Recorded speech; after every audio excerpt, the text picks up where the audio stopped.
Welcome to the fantasy audiobook. Sign in at the end of the world. Devour the Fire Lord at the beginning. Chapter 81. In the building that was on the verge of collapse, Mewtwo slowly stood up and stretched. The black air in the floor was obviously diluted a lot, and now it all surrounded Mewtwo, like a thick black fog. It has to be said that as one of the 9 ghost generals, Nia is indeed superior in strength. Even the powerful Ji Yufeng may not be his opponent. It's a pity that the opponent Nia faced was the Fire Demon Lord, who was even more powerful than Heaven. There was no suspense in the whole battle, and Nia's soul was finally completely swallowed and absorbed by Mewtwo, turning into part of Mewtwo's superpower. Mewtwo stood up, the ice mist in front of him gradually condensed into an ice mirror. Mewtwo looked at the ice mirror and saw the figure in front of the mirror wearing a demon mask with red face and fangs. He was tall and strong, with a pair of wide black wings behind his back that were extremely eye-catching. From this point of view, Mewtwo is more like a messenger of the undead who came out of hell. It's a pity that these wings are too big, and the windbreaker is broken. At this time, Mewtwo was still complaining about her black trench coat, her weapon of pretense. Mewtwo thought for a while, then simply took off the broken windbreaker and wrapped it around her waist.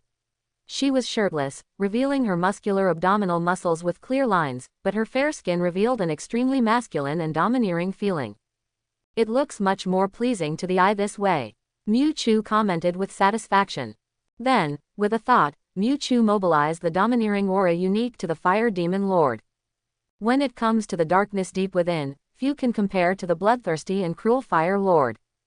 Mewtwo's whole body began to emit a powerful aura that was different from strange energy. As the black air filled the air, figures like ink separated from the shadow at Mewtwo's feet. The clumps of ink stains were like spots of pen and ink, and fell to the ground. Then they suddenly swelled and turned into soldiers wearing black ninja uniforms. Mewtwo keenly sensed that these ninja soldiers had a familiar power wave in their bodies, which was the devouring ability that existed in their own origin. Sensing this abnormality in the ninja group, Mewtwo had an excited smile on her face. The devouring ability is actually combined with the black shadow core. Mewtwo looked up and saw that the entire collapsed floor was filled with shadow ninjas dressed in dark colors. A pair of red eyes looked at Mewtwo, with no expression visible under the black mask. Mewtwo suddenly released a burst of extreme black energy, filled with the tyranny and violence of the Balrog. All the ninja soldiers instantly knelt down on one knee and lowered their heads submissively, like loyal believers worshipping the sacred. But Mewtwo, who was worshipped by many shadow ninjas, didn't even look at his subordinates underground. But a strong sense of bad taste arose in my heart. These Shadow Kingdom soldiers actually copied part of my devouring ability. Things are starting to get interesting. But at this moment, the building finally couldn't support the collapse trend and began to collapse violently. In the middle of the fracture of the entire club building, a towering tree is slowly climbing up. Outside the building, a fierce battle between humans and zombies is going on. There were only a few dozen people left in the human team surrounding the military vehicle, trying their best to resist the waves of corpses. Simply speaking, all the high-level zombies in this area have been captured in the club building. The zombies attacking everyone at this time are only relatively low-level ones. But there were so many zombies that they couldn't stand it, and they came like a rolling wave.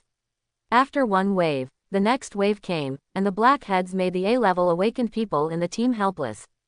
What's more, behind them, there is a terrifying existence that is several times more dangerous than the zombie tide. Mewtwo, Weilinger and the team looked a little distracted as she resisted the oncoming zombies. What she was more worried about was Mewtwo, who stayed alone in the building to fight against Shufeng. Weilinger couldn't help but look towards the direction of the collapse of the building in the distance. There is a mutated vine tree that reaches the sky right now, and a white figure shuttles back and forth on this huge plant, like a white lightning bolt. This white figure is none other than the white god of death, Ji Yufeng. Ji Yufeng activated his ability to travel through space with all his strength, and the 2 laser swords in his hands also roared with electricity under his waving. Every time Ji Yufeng's figure appears, the vine branches of the mutated tree vines will be chopped off and stabbed by sharp laser swords. But the strange thing is that the cut gap actually spattered bright red blood, and the broken branches quickly grew back, and opposite them were vine tentacles that were several times thicker than before. There is a strange vertical eye on the trunk of the mutated vine tree. At this moment, its vertical eyes were full of anger. Obviously it had been annoyed by Ji Yufeng's series of attacks. The monsoon winds that swirl around the mutated vines are also stressful. This mutant vine was obviously a new heretic and had little combat experience yet, but its huge body and the thick vine tentacles it commanded like arms were enough to make Ji Yufeng feel strenuous. Hundreds of thousands of vines as thick as giant pythons were drawn out in all directions, with spikes containing blood toxins. For ordinary people, it was no less than being attacked by hundreds of missiles. Only Ji Yufeng, a space-type awakener with super speed, can rely on his flexible body skills to compete with him. But the resilience of this vine monster is also extremely amazing. If you cut off one section of the vine, several more will immediately grow, making it really difficult to deal with. Ji Yufeng's figure kept moving in and out of the white whirlpool, and from a distance, there were dozens of white whirlpools around the giant vine tree. I don't know how long Yufeng can hold on. The middle-aged man from the law enforcement team looked at Ji Yufeng flying up in the sky, with worry in his eyes. He knew very well how much side effects the capsule-like medicine Ji Yufeng had just taken had on his body, and he could also feel the strong power fluctuations coming from the mutated vines. Looking back at the wave of zombies with no gap ahead, it is really possible that their whole army will be annihilated here. Although everyone present did not express anything, despair already arose in their hearts. But at this moment, an accident happened. A group of black-clothed figures wearing masks suddenly appeared in the surrounding area. An awakened person is surrounded by several zombies. Just when he was desperate, several black-clothed ninjas descended like divine soldiers from the sky, holding swords and long sticks to hunt and eliminate all the zombies. The awakened people thought that these men in black were comrades sent by Yuhai Base to assist them, and they wanted to thank them with a look of joy on their faces. Thanks. But the next second, his neck was suddenly penetrated by a long and narrow samurai sword, and blood spurted out. Correspondingly, there are the indifferent ninja soldiers and the many awakened people with horrified eyes. All the awakened people fighting in the field were stunned when they saw this scene. They never imagined that the help they originally thought would turn out to be a ruthless executioner harvesting their lives. But the soldiers of the Black Shadow Corps would not give them the slightest time to react. The Black Shadows drove the weapons in their hands to ruthlessly harvest and kill all the zombies and awakened people around them. Both zombie heretics and human survivors were attacked and killed by the swords in their hands without distinction. The battlefield was full of shadow killers wearing ninja costumes. For a moment, the roars of zombies and the wails of humans being assassinated filled the venue. What the hell is going on? The remaining awakened people gathered around. Their biggest crisis at this moment was not the waves of corpses, but these strange ninjas shuttled through the zombie battlefield. Are they from the alien church? Someone was confused about this group of unidentified ninjas in black. The middle-aged man from the law enforcement team looked solemn and shook his head. I have never seen a heretic dressed like this. The clothing of the pagan cult has always been wearing various robes and hoods. But this group of black-clothed figures were dressed in uniform ninja attire, with masks covering their entire faces, revealing only a pair of scarlet eyes. Their style was very different from the followers of the heterogeneous religion. Chu Nan, who was wearing a bag, was currently manipulating a row of rose petals, and the soft petals were like sharp blades in his hands. He flicked out with his fingers, and the petals suddenly turned into extremely dangerous hidden weapons, and the necks of several soldiers of the Shadow Corps were instantly cut open. But something strange happened again. Several ninjas exploded into a black shadow-like ink out of thin air, without even a trace of blood flowing out. This scene shocked everyone's attention. What the hell are they? The fat man tilted his stiff neck and looked at others with a look of horror. Not only do these ninja soldiers look like ghosts, but the way they die does not look like humans, which directly makes the fat man who is most afraid of these ghosts shudder. No one answered the fat man's question, because everyone suddenly realized that the number of these ghost-like black ninjas was increasing. These ninjas followed each other like a shadow. The next second they appeared from behind many zombies and survivors, waving the cold blades in their hands. Although the level of these black-clothed ninjas who suddenly appeared is generally not high, only sea level. However, this group of ninjas could not stand up to their numbers. They were as numerous as a swarm of zombies, and their speed was extremely fast, several times that of ordinary zombies. They all obviously had rich combat experience. Every ninja in black is like a professionally trained night killer. On the human side, those who have survived to this day are all the strong among the awakened ones, the elites of the law enforcement team, but when they encountered these elusive ninja killers, they were immediately plunged into a bitter battle. A mutant awakener in the form of a leopard man had just crushed the head of a zombie when a ninja in black attacked from behind. Court death. The leopard man looked fierce, turned around suddenly and slapped his big hand, and the black-clothed ninja immediately exploded into a black ink-like shadow and disappeared without a trace. The leopard man looked at the empty front in shock, and looked at his palm in disbelief. Not a trace of blood appeared. But just as he was stunned, another ninja in black suddenly appeared from behind the leopard man, holding a short knife in his hand. Whoosh! Blood splattered, and the leopard man covered his bleeding neck, his eyes full of horror, and his tall body slowly fell. But then, a scene that shocked many awakened people happened. After the leopard man fell, the black-clothed ninja behind him caught his body. I saw the black-clothed ninja opening his palms to hold the leopard man's face, and an invisible devouring power was circulating. All the supernatural powers in the leopard man's body were directly absorbed and transferred to the body of the black-clothed ninja. The leopard man's face gradually transformed into that of a normal human being. The body and face of the black-clothed ninja also changed rapidly. Dark black mane, spotted cheetah head, inverted pupils, tall and strong body. Except that the color is still black, the figure of this black ninja is the same as that of the leopard man who just died.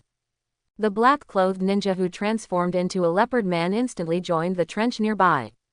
With its agile speed, ferocious strength, and huge front claws, the power displayed by the black shadow leopard man transformed into a ninja is exactly the same as that of the dead awakened leopard man. Similar incidents continue to occur on the battlefield, and countless mutated zombies and careless awakeners are assassinated and destroyed by ghostly black-clad ninjas. Their abilities were all devoured and transformed by these black-clothed ninjas. These black ninjas can absorb the abilities of dead awakened people. How could everyone not see the clues at this time? The human survivors looked warily at the many black-clad ninjas who were attacking silently. In their hearts, these black-clad ninjas have been labeled as monsters more terrifying than zombie heretics. Able to absorb the abilities of other awakened people. How terrible is this? At the same time, Ji Yufeng, who was fighting a huge mutant vine in the distance, was also attacked by black-clad ninjas. Ji Yufeng had just cut off several incoming vine tentacles, and a white vortex flashed past him, and the next second he appeared on the ground dozens of meters away. But at this moment, several black-clothed ninjas suddenly appeared behind him, attacking him with swords and long sticks in their hands. The laser sword in his hand flashed a magnificent blue light, and the figures of several ninjas had been chopped into pieces. What followed was the thick tentacles of the mutated giant vine that looked like giant pythons. Feeling the roaring sound in his ears, Ji Yufeng frowned slightly, and the space under his feet shook. A white vortex flashed past, and Ji Yufeng appeared again on the branches of the vine tree. But these black-clothed ninjas followed him around like gangrene, and appeared from behind him again the next second. A huge mutated vine tree is already extremely difficult to deal with, not to mention the attacks and harassment of black-clad ninjas that appear at any time. For a time, Ji Yufeng, who had the ability to travel through space, was struggling to survive. Ji Yufeng wiped the fine beads of sweat on his forehead after wielding the laser sword to kill a black-clad ninja who appeared behind him. He looked down at the human survivors who were surrounded by many zombies and black-clothed ninjas, and a cold light flashed in his eyes. Is that the only way to use that trick? Ji Yufeng gritted his teeth and endured the severe pain caused by overtaking drugs, and a powerful energy wave began to brew in his body. However, the next second, a burst of wild laughter echoed in the air, clearly reaching the ears of everyone present. Chi chi chi. Everyone looked up and saw dark black mist suddenly appearing in the originally clear sky in the distance. The thick black fog instantly covered the sun, like a black cloud filled with an ominous atmosphere, hanging over everyone's heads. And the arrogant laughter just now came from this black cloud. When the black clouds dispersed, a strong humanoid figure walked out of the dark haze. I saw this figure shirtless, revealing majestic muscular lines, wearing a ferocious mask with red face and fangs, and a strange bloody scar on his chest, with a cross pattern still dripping blood engraved on it. The lower body is wrapped in a tattered black robe, and behind it is a pair of black wings as wide as devil's wings. Jehi. An astonishing surge of supernatural power swept over, and everyone felt suffocated. As soon as the man stepped out of the dark cloud, he carried an innate sense of domineering. Even though he still wore a mask on his face, everyone could feel the man's wildness and unruliness from his wild laughter and deep red eyes. Who is he? This is the question in the minds of almost everyone present. They don't understand when such a powerful existence appeared here again. Just by the energy fluctuation that suffocated them, everyone concluded that this person was at least on the same level as the white god of death Ji Yufeng. The masked man who appeared forcefully was none other than Mu Chu, who had just walked out of the ruins. Mu Chu incited the devil's wings to stay in the sky and looked down at the humans and zombies below, feeling a cold tingling sensation in her chest. This was originally the mark of the king tattoo. In order to avoid revealing his identity, Mu Chu drew a red cross pattern on his chest to cover it. Mu Chu walked out of the dark clouds with a wild smile on her face. The first thing she saw was the black-clothed ninja hunting humans and zombies on the ground. Because of the summoning of these shadow core, Mu Chu used the emotions of the fire demon lord to release the darkness deep in his heart, and he himself was contaminated with part of the fire demon lord's character. Brutal, cruel, domineering, angry. The order to attack many zombies and humans was also given by Mu Chu. It has to be said that the soldiers of the Black Shadow Corps are really a group of loyal subordinates. Even if the individual combat power is far less than that of these awakened ones, they are still willing to die. The reason for issuing these orders was also very simple, because Mu Chu suddenly discovered that these ninjas from the Black Shadow Corps had also inherited part of his devouring ability. They can gain their powers by absorbing the energy of slain heretics and awakened ones. But this skill is one-time. To put it simply, a shadow soldier can only absorb one ability. Although it cannot be compared with his own god's powerful devouring ability, it is still enough to be called a magical skill. Even though the strength of these ninja soldiers is only at the sea-level level now, as long as they are given a period of development, they are enough to become a powerful core with terrifying strength and will never betray. But everyone noticed that since the masked man appeared, the black-clothed ninjas also stopped attacking. They looked at Mu Chu with a hint of surrender.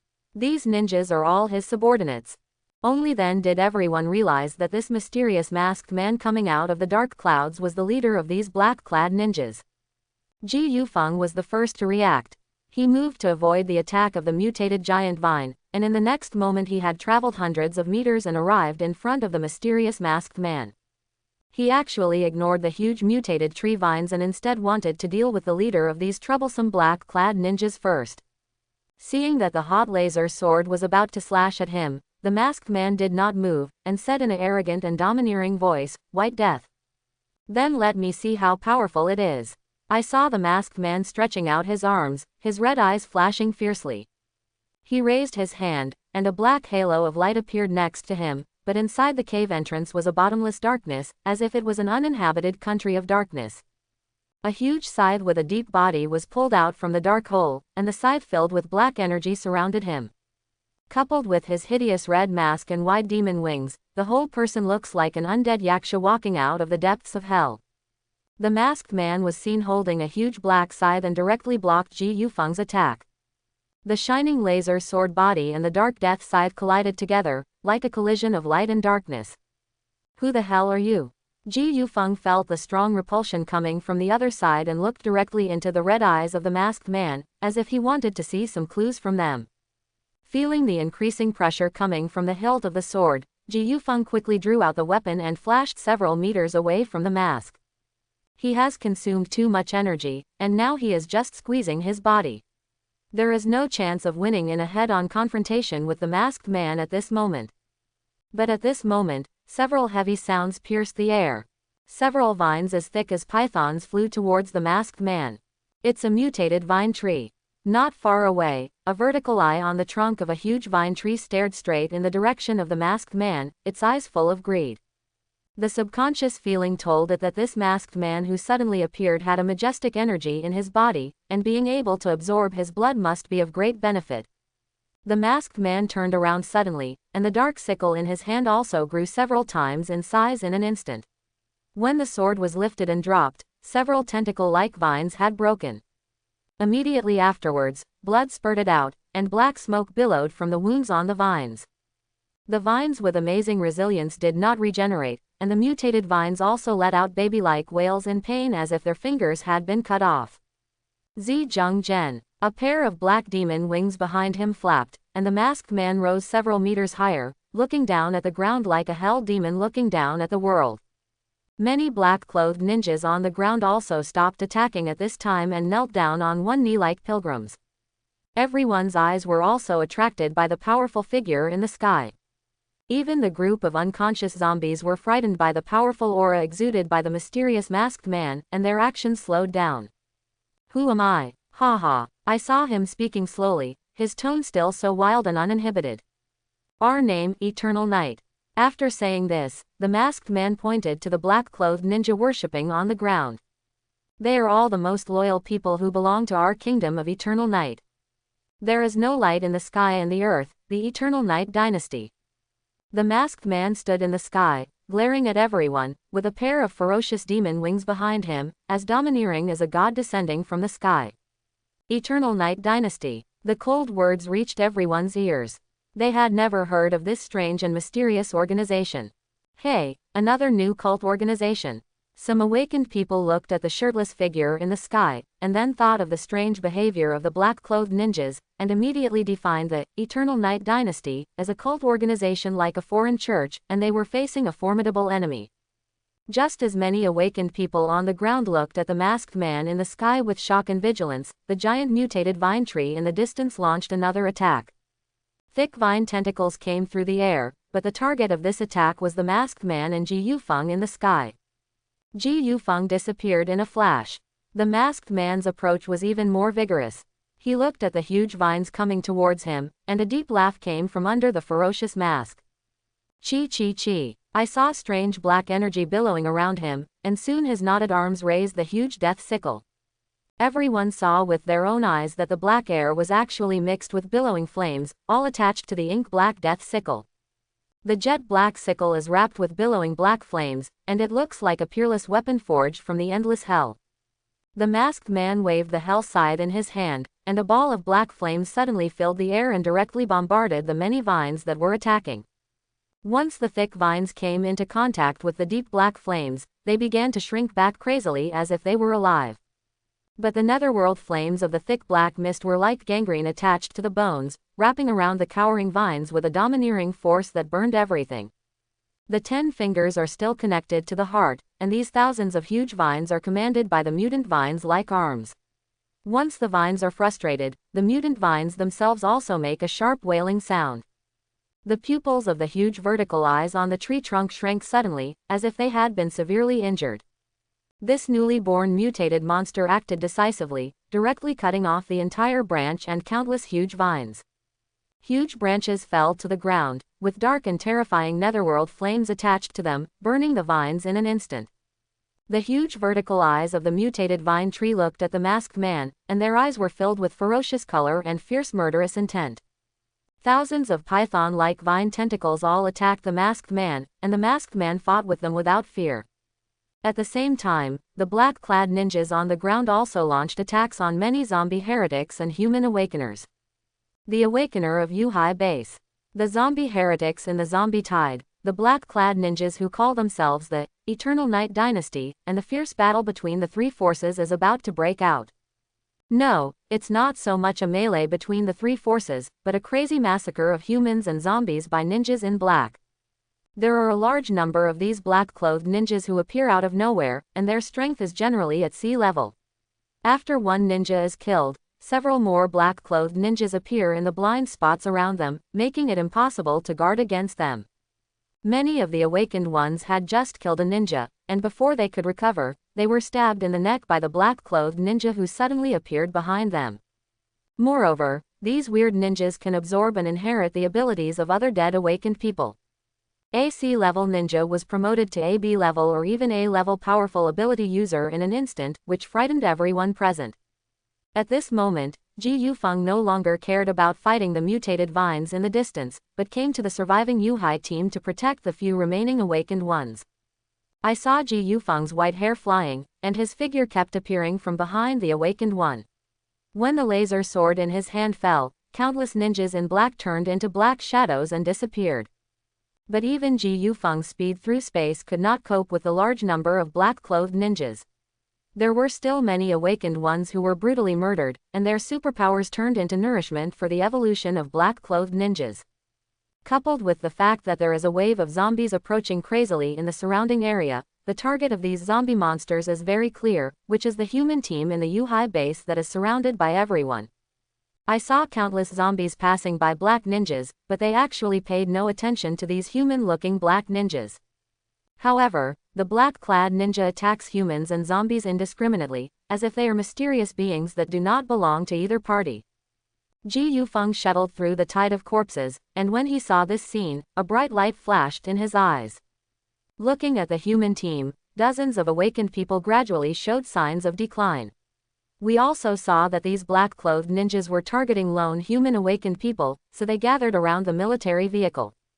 All of a sudden, the sound of gunfire and cannon fire began to resound in the ruins of the city here, accompanied by the ghostly figure of the black-clothed ninja and the roars and groans of zombie monsters. In the sky, a majestic masked man was flying with a pair of ferocious devil wings, and behind him were dense vine tentacles. An arrogant and domineering sneer came from the mask, not caring about the extreme danger behind him, but rather seeming to be teasing the towering mutated vines in the distance. Suddenly, a slight whimpering sound reached the masked man's ears. The masked man looked down and saw a mutant squirrel the size of an adult beast being bitten by several tall zombies on the ground below. The squirrel's body was already covered with scars. It had obviously gone through many brutal battles, and it was obvious that it could not hold on for long. Behind the mutant zombie, a girl with twin tails in a floral dress was looking at the giant squirrel blocking her with tears in her eyes, with a look of sadness in her eyes. Guago. This girl with twin tails is none other than Shu Wen, a member of Wei Linger's team. At this moment, a thin ghost-faced zombie attacked from behind Shu Wen, biting directly into the girl's delicate neck with its fangs. Shu Wen's pupils showed deep fear, and the girl's mind had already envisioned the horrific scene of her neck being bitten off. Suddenly, the roar of the hurricane suddenly flashed in Shu Wen's ears. Just hearing a whoop, the girl felt her body soar into the air and fall into a warm embrace. She looked up and saw a pair of dark, demon-like broad wings flying away all the zombies around her. These mutated zombies with strong bodies were unable to withstand a single blow and were all blown away into a pool of blood. What the little loli saw when she raised her eyes was a terrifying mask with a red face and fangs. At this time, the owner of the mask also stared back at her with a pair of scarlet eyes. It turned out that it was the masked man who picked her up in the air and killed the mutated zombies around him in an instant. The masked man looked at the delicate loli in his arms, and bursts of evil laughter burst out from his mouth. The frightening Zhang Yang words blurted out, "The little girl has tender skin and tender flesh, but she can give me a toothpaste as a sacrifice to my general." Shu Wen stared blankly at the ferocious masked man in front of her, as if she was scared to death. Behind him were thousands of python-like dark green vines, and the masked man was gliding rapidly in the air with the girl in his arms. As if feeling the girl's dull gaze, the masked man then sneered, as the little girl scared to death. What this general likes to see the most is the fearful attitude of you weak humans. The ferocious demon face combined with the creepy words and laughter, this scene is enough to frighten many humans. Unexpectedly, the weak girl in his arms did not hide her face and cry as he expected, but said calmly, "No." The girl's watery eyes looked directly at the devil-like mask, with concern in her eyes. "When I look at Wenwen, there can be no violent voice in my heart." After saying that, the girl gently touched the masked man's strong chest with her white jade hands, and a smile appeared on her face. "Big brother, it's very warm here." Under the ferocious mask, black lines appeared on Mu Chu's forehead, and there was a look of embarrassment on her face. What a bad thing. He forgot that this girl has the bug ability to listen to the souls of all things, and he fell into the trap of a little girl without any precautions. Forget it, Forget it, it's not you who is embarrassed by wearing the mask anyway. Chu reassumed the role of the masked man, turning a deaf ear to the girl's tender words, and the devil's wings accelerated to throw away the vines behind him. At this moment, the space in front of the masked person transformed by Chu was distorted, and a white vortex emerged. Before the vortex spreads, Ji Yufeng's white figure has already appeared, and the laser sword in his hand cuts through the sky and hits the flying masked man. Came just in time. The masked man flew over at a low altitude and put down the girl in his hand. He held a dark sickle to block the dazzling laser sword. Wenwen and Shu Wen's petite figure happened to fall to the ground at this moment, and was quickly caught by Wei Ling'er below. Wei Ling'er patted her chest and said thankfully, "Fortunately Ji Yufeng blocked that masked man, otherwise you would have been really in danger." Shu Wen shook her head gently and looked at the masked man in the sky. An inexplicable ripple flashed in her clear eyes. The masked man waved the death sickle glowing with black flames and once again split Ji Yufeng's attack. Even the white god of death can't resist the netherworld fire that burns all things, and it can travel through space to attack other enemies in an instant. The masked man smiled wildly again, turned around and attacked the towering mutated vine tree behind him. However, this time the attack was completely without the playful surprises just now, and there was an inexplicable violent anger in the powerful offensive. The seemingly thick vine tentacles of the mutated vine tree were as fragile as tissue paper in the hands of the masked man. The dark sickle passed by, and countless vines had been cut off by their roots. The black flame attached to the pitch-black sickle seems to be the ghost fire coming from the endless purgatory to judge the dead souls. It burns when touched, and its crazy aggressiveness seems to burn everything in the world. As an S-class heretic, Mutant Vine Tree seemed to have encountered a natural enemy at this time, and his huge body became a living target for the masked man. The scythe in the masked man's hand was like harvesting straw, and he cut down countless branches trying to block his progress. A pair of broad demon wings behind his back fluttered, and bursts of terrifying domineering laughter came out from under the mask. Jia Jia. The next moment, the masked man suddenly moved and flashed in front of the mutated vine tree with a black flame giant scythe in hand. The huge vertical eyes on the branches had a trace of human panic in them. With their lives in danger, they desperately urged the remaining branches and vines to whip towards the masked man. I saw masses of black energy erupting from the masked man's body.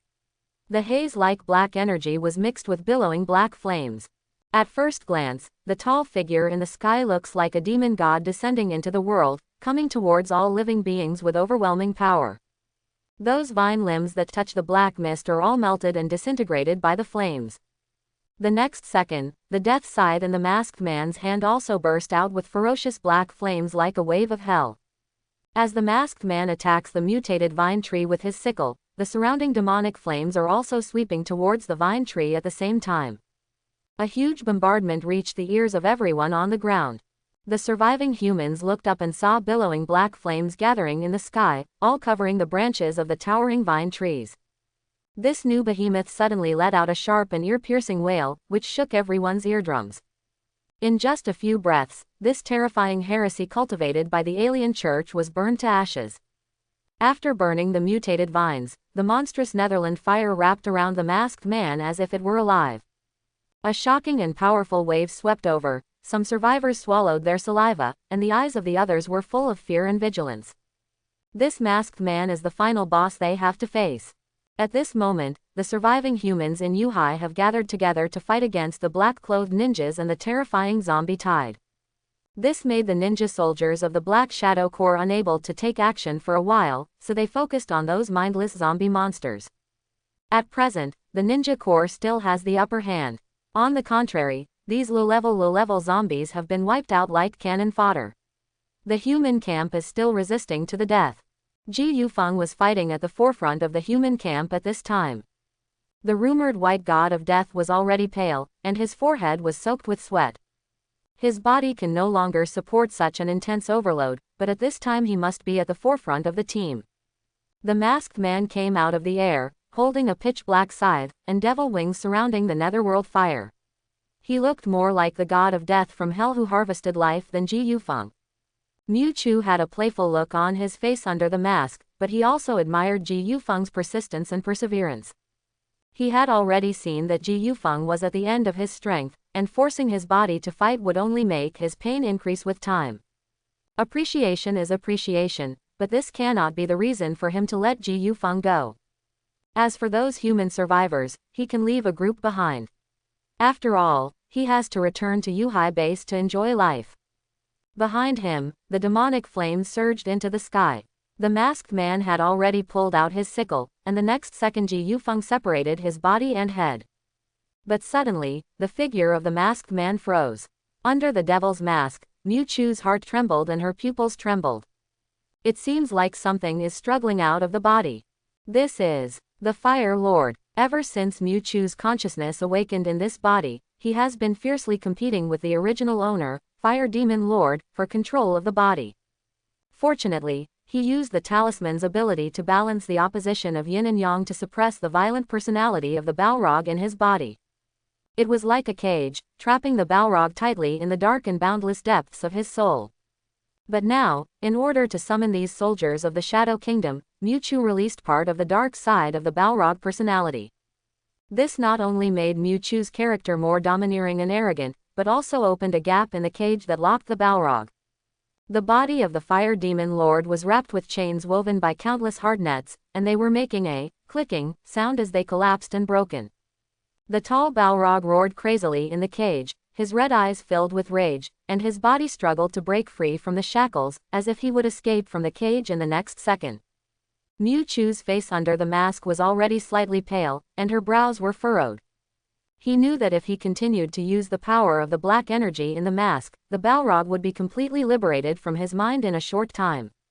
By then, Miu Chu will turn into an irrational and violent monster whose mind is filled with bloodthirsty and killing. He looked at Ji Yufeng, who also looked at him with vigilant eyes. Although Ji Yufeng is already at the end of his strength, Miu Chu has only reached the S level with the blessing of black energy. It is not difficult to get rid of Ji Yufeng, but it will take a certain amount of time for Miu Chu without using the power of the flame demon. Miu Chu's heart moved, and her shirtless body also trembled, followed by a dense crowd of black-clothed ninjas. There are also some black monsters among the thousands of black ninjas. These are the abilities that the black ninjas have absorbed through killing. Careful, many surviving humans thought that this mysterious boss that suddenly appeared was going to unleash some big move. But what everyone didn't expect was that the powerful masked man in front of them let out bursts of low laughter that made people tremble in their hearts. Chi chi chi. Everyone immediately felt shuddering and terrified. White Death, you can't make me happy now. Looking forward to our next meeting with you. A black mist burst out of thin air around the masked man and the black-clad ninjas behind him. It's like a boundless black cloud shrouding these messengers from hell, and they will return to endless purgatory in the next moment. There is no light in the sky and the earth, the eternal night dynasty. My name is Yangye Shira. The domineering, arrogant and unruly words of the masked man mixed with overwhelming power echoed in everyone's ears. The surviving awakened human beings felt as if their hearts were struck by thunder, and their hearts trembled. When they came back to their senses, the black mist in their eyes dissipated, and there was no one in front of them, leaving only the thick smell of blood and the remains of zombies everywhere. Not far away, the huge burned remains of the mutated vine tree were still dripping with debris. It was as if to remind everyone that what just happened was not an illusion. But without exception, the appearance of the masked man is like a nightmare, laying a layer of terrifying haze in everyone's hearts. Eternal Night Dynasty, Shira. Ji Yufeng pushed his eyes, looked up at the huge vine tree that had withered into remains in the distance, and murmured inexplicably. Looking at the surrounding battlefield, discarded bullets, guns and weapons were scattered all over the place. There were bloodstains of humans and zombies all around. The blurred flesh and broken limbs were even more disgusting. The collapsed ruins and rubble of the club building were even more disgusting, piled up into a hill. The survivors of the Yuhai base were also frightened, and they couldn't help but sigh about the rest of their lives after the disaster. Before arriving at the club building, everyone thought this was just a simple encirclement and suppression mission. After all, no one would think that these alien cultists could withstand the concentrated fire attacks of hundreds of powerful awakened ones. They were so arrogant that they even walked directly into the enemy's lair. Unexpectedly, This group of crazy heretics united with the zombie heretics to fight against them. In the end, there were even things like the man-faced demon spider, the mutant vine tree that was also very powerful among S-levels, the weird black-clothed ninja and the masked Shira that frightened them all. These are horrific experiences that no one expected. Fortunately, all this is in the past. He is so handsome, his figure, his courage, so manly, too manly, isn't he? The charming-looking Liu Qianchen looked dreamily in the direction where the masked man left, with her bare hands clasped in front of her chest. The masked demon that everyone was afraid of seemed to her like an unparalleled god of war, with worship and admiration in her eyes. The companion next to him twitched his mouth and reminded, "That's the leader of the terrorist organization who almost killed us all. Don't you have Stockholm Syndrome?" "So what?" Liu Qianchen rolled her eyes at her companion, the admiration in her eyes not diminishing. "I would rather be eaten by the mighty Lord Shira." Quote. The whole battle was extremely brutal. Even this group of experienced search teams who had been searching for resources in the urban wasteland all year round lost most of their lives. Everyone was wearing colorful clothes and had a look of exhaustion on their faces. Some even dragged their stumps and broken arms to seek treatment. The few remaining awakened ones with healing abilities began busy treating the injured. Lu Qingfei also stood out among these medical practitioners, but her face was obviously full of melancholy, and she was also a little absent-minded in her work, completely losing her usual elegant image. Everyone else also knew that Lu Qingfei's husband was the leader of this heterogeneous sect stronghold, but no one criticized her too much. After all, there are too many people who have been changed by this cruel apocalypse. In the face of absolute interests, no one can guarantee that they can control themselves. Weilinger stood in front of the building that had collapsed into ruins, her expression dull. The fat man came from a distance. Due to his flexible abilities, his injuries were much lighter than those of others. "Boss, Mu Chu." The fat man looked at Weilinger's devastated look and couldn't help but express his condolences. Weilinger shook her head, with tears in her eyes, which made people look at her with pity. "It's all my fault, I'm obviously the captain." Chi-Chi slowly walked up to Weilinger, with a cute expression on his face, tilted his delicate head, and said, "Chu, he is not dead." Almost as soon as Lu Qi finished speaking, the hill in front of Weilinger, which was covered with debris from the building, suddenly collapsed. What followed was a quick cough. Cough, cough, cough. Mu Chu. An unexpected scene happened. After the ruins collapsed again, smoke was everywhere. A figure in tattered clothes walked out of it, with a look of dust on his face, but there were no obvious injuries on his body. The one who walked out of the ruins was Mu Chu, who was alone and being chased by the vampire Xu Feng. Mu Chu. Everyone's reaction after seeing Mu Chu was surprising, but Weilinger's actions were the most intense. The girl swooped into Mu Chu's arms like a swallow in the forest, and the tears in her eyes couldn't stop flowing down.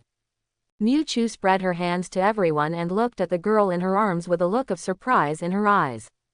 Weilinger's reaction was indeed beyond his expectation. Autumn. Chi-Chi also came over at this time, his cute face still didn't have much expression. She naturally felt that the mysterious masked man just now was played by Mu Chu. She didn't know why Mu Chu did this, but she would only follow Mu Chu all the time. Mu Chu rubbed the girl's smooth pink hair, with a gentle look in her eyes. Only then did Weilinger realize that her actions were a bit extreme, and she quickly got out of Mu Chu's arms, took a deep look at Mu Chu, and ran away with a red face like a frightened rabbit. Mu Chu touched her nose innocently. This was the first time he saw Weilinger look like this. It was the fat man who came to his senses first and asked hurriedly, "Mu Chu, how did you escape?" There was no malicious intent in this sentence, but the situation at that time was indeed extremely dangerous. When the building was on the verge of collapse and she was chased by an S-class vampire, no one thought Mu Chu could survive. Concubine Lu Qing also looked at Mu Chu nervously. This was also something she was concerned about. Being focused by everyone's eyes, Mu Chu smiled faintly. Looking at the huge vine tree that had been burned into remains, he explained. Xu Feng was so smart that he was deceived by his cleverness. He was the first to be devoured by the vine tree he cultivated. I took advantage of the collapse of the building to hide, and then I survived the disaster. Only then did everyone understand, but they also knew that the whole process must be extremely dangerous, something that no one could do, and they couldn't help but admire Mu Chu in their hearts. Ji Yufeng was also watching this scene not far away, his eyes constantly lingering on Mu Chu and Chi-Chi, and an inexplicable luster flashed under his black-rimmed glasses. While Mu Chu was talking, she noticed that there was a long and slender scar on the arm of Chi-Chi next to her. This should be a scratch from the battle with the zombie tide. Mu Chu slowly raised the girl's jade arm with a look of pity. But at this moment, the monsoon wind in the distance moved. I saw the azure blue laser in Ji Yufeng's hand piercing the sky, and the next moment, a person appeared in the sky above the injured Chi-Chi. No one even realized what happened, they only saw Ji Yufeng's white figure flashing past with the blue laser. There was a loud bang, and a thick smoke filled the ruins. When the black smoke dissipated, something that shocked everyone happened again. Ji Yufeng was seen hanging high in the sky, with two laser swords in his hands crossing downwards. And below Ji Yufeng, Mu Chu, who was originally wearing a tattered black robe, was shrouded in a magnificent ice blue armor, and in his arms was a pink-haired girl who had fallen into a coma. Mu Chu held a ferocious sword that was 10 feet long, and it actually perfectly blocked the rapid attack from the white god of death. During the collision between the laser sword and the void sword, violent sparks flew everywhere, but it failed to force Mu Chu to retreat at all. An A-level awakener actually blocked the White Death's attack. How appalling is this? Mu Chu, who had blocked Ji Yufeng's blow, slightly raised the corners of his mouth and asked with a smile on his face. "What's the matter, Lord Death? My skills are good, but that vampire alone can't help you." A look of emotion appeared on Ji Yufeng's face that had not changed for thousands of years, and in a flash, he appeared 100 meters away. Ji Yufeng said to the middle-aged man beside him, "Count the number of people and get out of here quickly." After saying that, he turned around and left. But there was a trace of deep doubt on Ji Yufeng's face with his back to everyone. Ji Yufeng subconsciously adjusted the frame of the mirror, which was his usual way of contemplation. He was sure that he had seen the look in his eyes somewhere before. That look with a hint of amusement in its confidence. It wasn't until Ji Yufeng left that everyone recovered from the eye-shattering scene. Their eyes were full of shock and surprise when they looked at Mu Chu and the giant sword in his hand. Mu Chu didn't care about the eyes of others. A dense light blue mist surrounded her, and the ice blue armor on her body also dissipated. This is exactly the ice power he evolved after devouring the mutated vine tree. It's a pity that part of the energy in the vine tree was sucked away by the Balrog, otherwise his current ice power would definitely reach the S-level. The giant sword in his hand returned to Chi-Chi's body, and Mu Chu slowly raised the girl's delicate jade arm. There was a long and narrow wound that had scabbed over, but it destroyed the girl's overall beauty like a pearl caught in dust. Mu Chu caressed the girl's jade arms as tender as tofu cubes, and a white halo flashed in her hands. A scene that surprised everyone happened again. They saw that the girl's scabbed wound was growing new granulation at a speed visible to the naked eye, and then it recovered to be as intact as before without any injuries. Healing power? No, that's not right. When someone saw this scene, they suddenly remembered that Mu Chu's ability was a rare ice power. But when they thought of this healing ability again, a terrible guess blurted out. Twins with superpowers. This time, the surviving humans completely exploded, looking at Mu Chu as if they were looking at a peerless genius. They all know what it means to be a twin with supernatural powers and what amazing talents they have. If nothing else goes wrong, with the terrifying talents of twins, Mu Chu will be another guardian of the base in the future. Although they didn't know the purpose of Ji Yufeng's test, Mu Chu's strength had already surprised them. The fat man, who had already known about it, glanced at everyone with disdain. "It's strange if you don't see it." Lu Qianshen's eyes looked at Mu Chu with a strange light. She was already thinking about pulling Mu Chu into her team no matter what. Even Ji Yufeng in the distance had a flash of surprise in his eyes when he saw this scene, and he didn't know what he was thinking. It had to be said that Mu Chu had astonished them since she appeared, and her behavioral talent shocked them beyond measure. At dusk and sunset, the summer breeze rustles the yellowed leaves. Yuhai's encirclement and suppression team has left here, leaving only the remains of the vine trees that were burned to rubbish and the ruins of the building that collapsed into a hill. There is a rusty black tower not far from the club building. The afterglow of the setting sun shines lightly on it, seeming to coat the rusty tower with a mysterious veil. At the top of the tower, a petite figure in a red dress was sitting. This is a girl who is about the same age as Xu Wen. Her appearance is as delicate as a porcelain doll, with curved eyebrows and a small cherry mouth. She is wearing a dark red Lolita skirt and has long silky hair flowing down. The white and tender jade feet are swinging back and forth in the tower like a swing. The girl's rippling red eyes were looking at the ruins of the building below. Suddenly, her nose wrinkled slightly, as if she felt something familiar. The corners of the girl's mouth suddenly raised, her cherry-like mouth slowly opened, and her lilac tongue licked the corners of her red lips. Finally, I found you. Elder brother. The sun sets in the west, and the last rays of light shine on the top of the tower where the girl is. I saw densely packed colorful butterflies clinging to the bottom of the tower, hovering and flying around the girl. In the early morning, we were near a lake on the outskirts of Linan City. Several military green tents were stationed by the lake, and the burning bonfires were still emitting residual heat. After a day of traveling, the survivors of Yuhai Base finally rested for one night in this relatively remote countryside.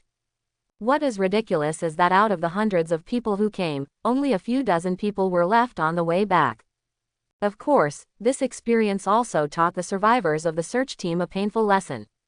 They secretly swore in their hearts that they would not accept the White Death's next mission, even if they risked being scolded. Just being able to survive the various crises they experienced in this battle has used up their luck for the rest of their lives. Even when the end of the world came, they had never experienced so many terrifying monsters. It's so dangerous. The blue lake water ripples, and a few willow trees beside the lake rustle in the summer wind. Two figures, a man and a woman, were reflected by the lake. After a day of buffering, Lu Qingfei's mood seemed to have recovered a lot, but her face was still haggard and pale, changing her former image of an elegant royal sister. Opposite Madonna Lu, a figure was leaning on a tall willow tree by the lake, wearing a black windbreaker. It was Mu Chu. It is said that in order to maintain her appearance, Mu Chu got a black windbreaker of the same style and put it on her body. With tears in the corners of her eyes, Lu Qingfei looked at Mu Chu, and after a while she asked, "Xu Feng, did he say anything else before he left?" This time, Lu Qingfei spent a lot of time begging the base to let her follow a search team to find her husband. Originally, she had prepared for the worst, even if all she got was the news of her husband's death. But Lu Qingfei never expected that the fiancé she longed for would join a crazy alien cult and become the #1 executioner who dehumanized people in it. This was the root cause of her dejection and grief. The completely changed husband subverted Lu Qingfei's understanding, and somehow seemed to break some kind of barrier in her heart. Mu Chu leaned on the tree trunk, the breeze blew the broken hair on his forehead, and the corners of his mouth were slightly raised. He, before he died, told me that he lost completely. Concubine Lu Qing lowered her eyes, her curled eyelashes seeming to cover up the sadness in her eyes. Actually, I quite admire him. Mu Chu suddenly said meaningfully. At least he has a thorough understanding of the world. I don't think he has done anything wrong. His only mistake was meeting me. Mu Chu did not say this sentence. To be honest, if Mu Chu had not intervened in this incident, maybe Xu Feng would have completely annihilated the team sent by Yuhai to clean up. Xu Feng himself is a powerful awakener who has surpassed the A level. Even though his strength is average, he has truly reached the S level. In addition to the cultivated S-class man-faced demon spider, there is also the final trump card, the mutated vine tree known as Experiment No. 001. In particular, the ability of the giant vine tree was extremely restrained by Ji Yufeng. Even Ji Yufeng, who is known as the White God of Death, is unable to contend with the 3S-class terrifying beings. Coupled with the zombie heretics in the entire building, Xu Feng can be said to have laid a dragnet in this battle. Even if the number of people summoned by Yuhai is doubled, there will only be a dead end. It's a pity that he met the heretic among heretics, Mu Chu, a salted fish who caused trouble everywhere when he was idle. Mu Chu had no objections to Xu Feng. On the contrary, he admired Xu Feng's style of doing things.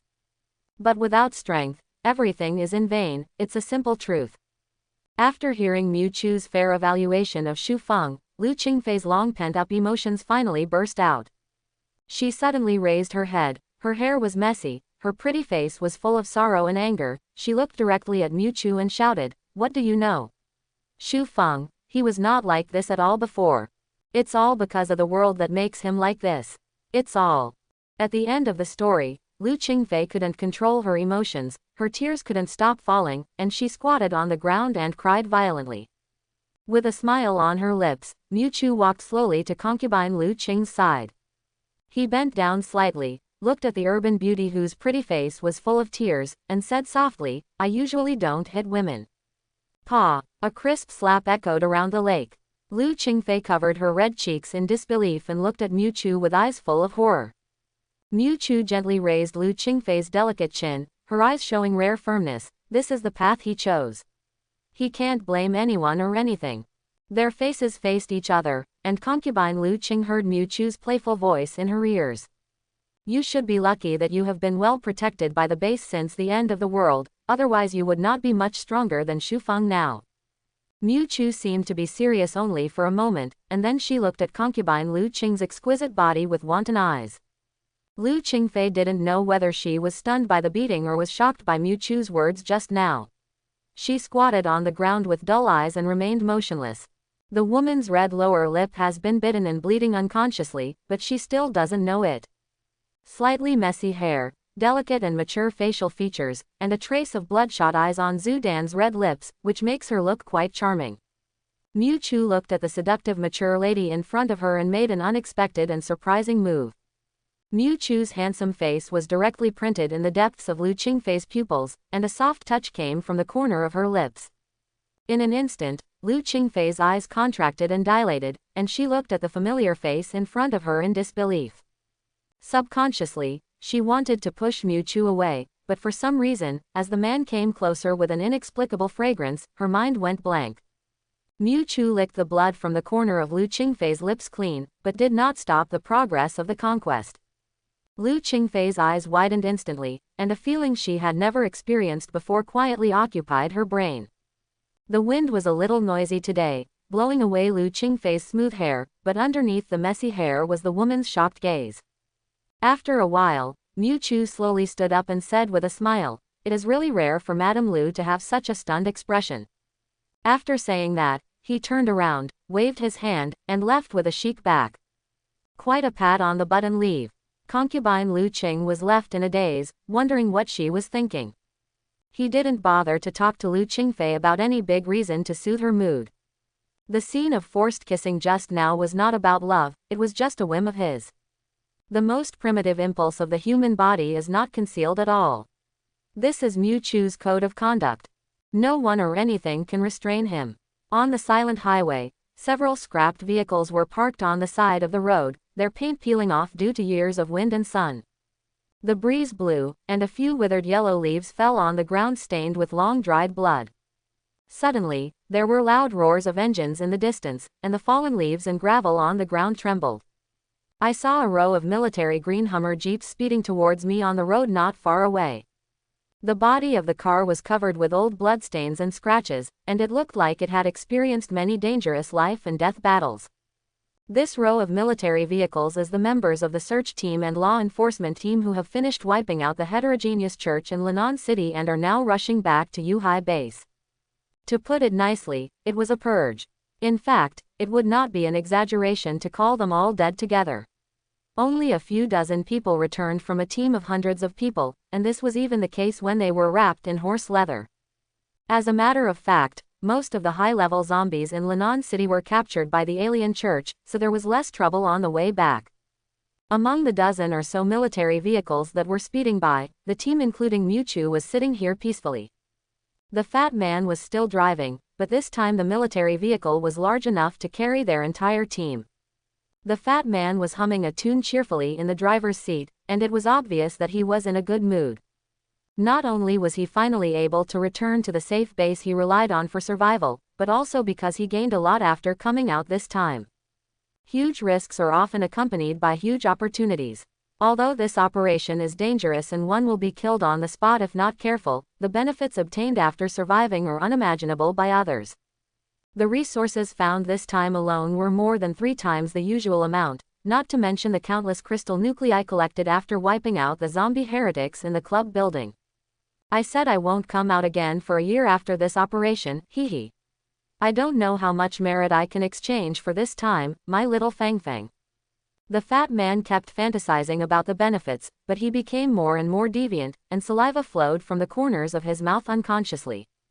Miu Chu smiled and said, "How do I remember that merit points are distributed according to work? You didn't contribute much to this operation." But the fat man puffed up his chest and said with great ambition, "You can't say that. After all, I have contributed a lot to the team. In which action have I not taken the lead?" Wei Ling rolled her eyes at the fat man. "Why do I remember that you are the fastest one after every accident?" What followed was joyful laughter and curses from everyone. The atmosphere in the car was relatively good. Only Lu Qingfei and Chen Weio still had somewhat forced smiles on their faces.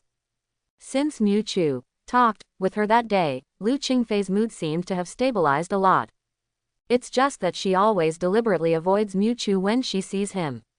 Even when she got on the bus this time, she sat alone in the last row and deliberately kept a distance from Miu Chu. Chen Weiguo's low interest was entirely due to the death of Song Konghua. The only person in the team who died was Song Konghua, who was tortured and killed by Miu Chu for betraying the team. Song Konghua's father saved Chen Weiguo's life when the apocalypse came. As a result, this honest worker also helped Song Konghua a lot while being grateful. Chen Weio was not angry with Miu Chu. After all, Song Konghua was to blame for all this, but he still felt depressed about Song Konghua's death in front of him. In this way, the small group of people, each with their own concerns, followed the large army and rushed along the empty road. There were obviously a lot less zombie monsters on the road, and the occasional few were ruthlessly crushed by Hummer military vehicles as soon as they showed up. After walking for about several kilometers, through the glass in front of the car, we could finally see clearly a row of towering walls made of copper and iron in the distance. The outermost protective measure of Yuhai Base is this towering wall, which is somewhat like the tall city wall in A Certain Giant. This wall perfectly blocks all dangers from the outside world and provides a paradise for the survivors inside the wall to recuperate. The moment they saw this city wall, everyone felt relieved. Inside this wall, it cannot be said that there is no danger at all. There are still intrigues among awakened people and intrigues competing for resources. But compared to the cold-blooded and bloodthirsty zombie heretics outside, life in the base is simply a paradise. Almost everyone's face showed a smile at this moment. Miu Chu looked at the Yuhai base in front of her and raised the corners of her mouth. After eating too much meat, he occasionally wanted to have some vegetarian dishes. He missed his luxurious villa a little bit. As the military vehicle moved forward, everyone discovered that hundreds of human figures had already gathered in front of the base's entrance gate. These human survivors split into two waves. Near the gate stood a group of idle young people with different looks. Their expressions were loose and undisciplined, and they looked towards the road from time to time. The leader had short hair, a slightly stout figure, and an excited look on his face. Dozens of people behind were dressed in special forces uniforms and well equipped. They stood with guns in hand, with firm postures and resolute expressions. On their chests was a badge with an eagle pattern. This group of people is the guard team belonging to the law enforcement team. Right in the center of these guards, a figure stood out, with eyes as sharp as eagles that seemed to be able to see through everything. And it was this person who first spotted the speeding Humvee military vehicle. Wei Linger's brother is also an S-class awakener and the captain of the guard team with the title of Eagle Nagi, Wei Ying. Among the 3 brigades of Yuhai Base, the existence of the law enforcement team is quite special. There are 2 branches of the law enforcement team, namely the Special Law Enforcement Team, led by Ji Yufeng, and the Guard Team, led by Wei Ying. There is no difference in the organization between the 2. The biggest difference is that the law enforcement team led by Wei Ying is mainly composed of ordinary people with strong bodies, while Ji Yufeng's subordinates are mostly awakened people with supernatural powers. One of them maintains internal order in the main base, and the other protects the base thoroughly. They are the 2 trump cards in the hands of Xiao Hanyan among the 3 leaders. Right in front of the gate where the guard team was, stood a beautiful figure. I saw this woman wearing a white military uniform, with a faint heroic look in her eyebrows, and a beautiful face, but her expression gave people a cold feeling that she was not allowed to approach strangers. This person is none other than one of the three giants in Yuhai, the immediate boss of Ji Yufeng and Wei Ying. He holds destructive power in his hands and is known as the Ice Mountain Jade Girl, a strong woman among women, Xiao Hanyan. When the outline of the tall wall gradually became clear, the Yuhai team that survived Linan City was finally about to return to the safe base they dreamed of. In the car, Fatty looked at the oncoming luxurious parade and couldn't help but said in surprise, "Dear me, are they all here to welcome us back?" Miu Chu was a little curious. "What?" Fatty sat in the driver's seat and explained. The group of gangsters on the far side are members of the Shenglong Society among the three forces in Yuhai base, and the biggest leader is Wang Dapeng, one of the three talkers in Yuhai. The person standing in front and leading the group of gangsters now is Wang Dapeng's younger brother, Wang Hao, a well-known pervert in Yuhai base. After saying that, the fat man pointed to the position directly in front of him. "You have seen the brother in the middle of the guards with the sharpest eyes. He is the leader of the guards, Wei Ying, and the boss's brother. As for the beautiful woman standing at the front of the guard team, her background is quite big." The fat man looked at the beautiful figure in front of him, his throat rolled, and he swallowed. "She is one of the three leaders of Yuhai, Xiao Hanyan, known as the Bingshan Jade Girl." The fat man, who has always been obsessed with girls, didn't even dare to think about it this time when he saw the woman in military uniform with excellent appearance and figure.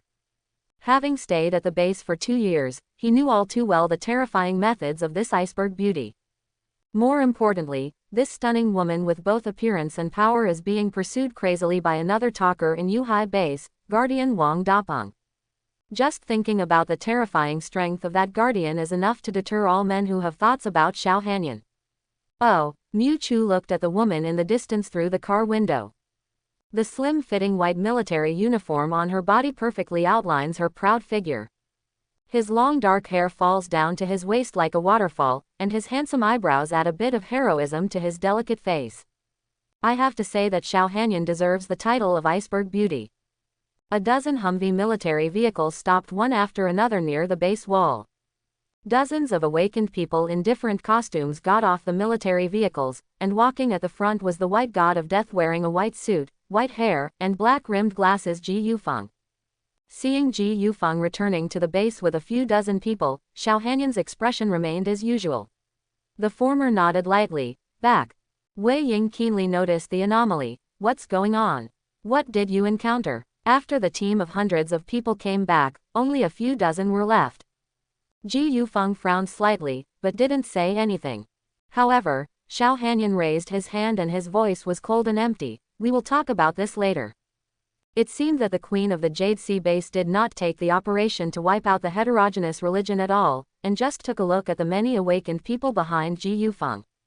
Looking at Xiao Hanyan's indifferent eyes, these battle-experienced supernatural warriors lowered their heads unconsciously. Different from Ji Yufeng's cold and murderous eyes, Xiao Hanyan looked at everyone with a kind of trembling scrutiny, indifference and a bit of arrogance. This feeling is as if the noble empress who towers over all living beings is overlooking the world.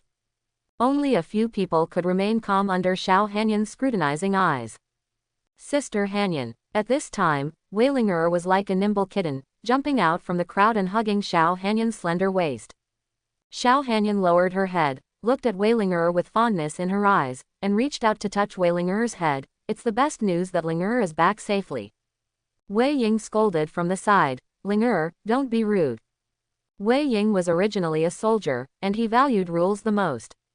But Weilinger stuck out her tongue playfully, not taking Wei Ying's brother seriously at all.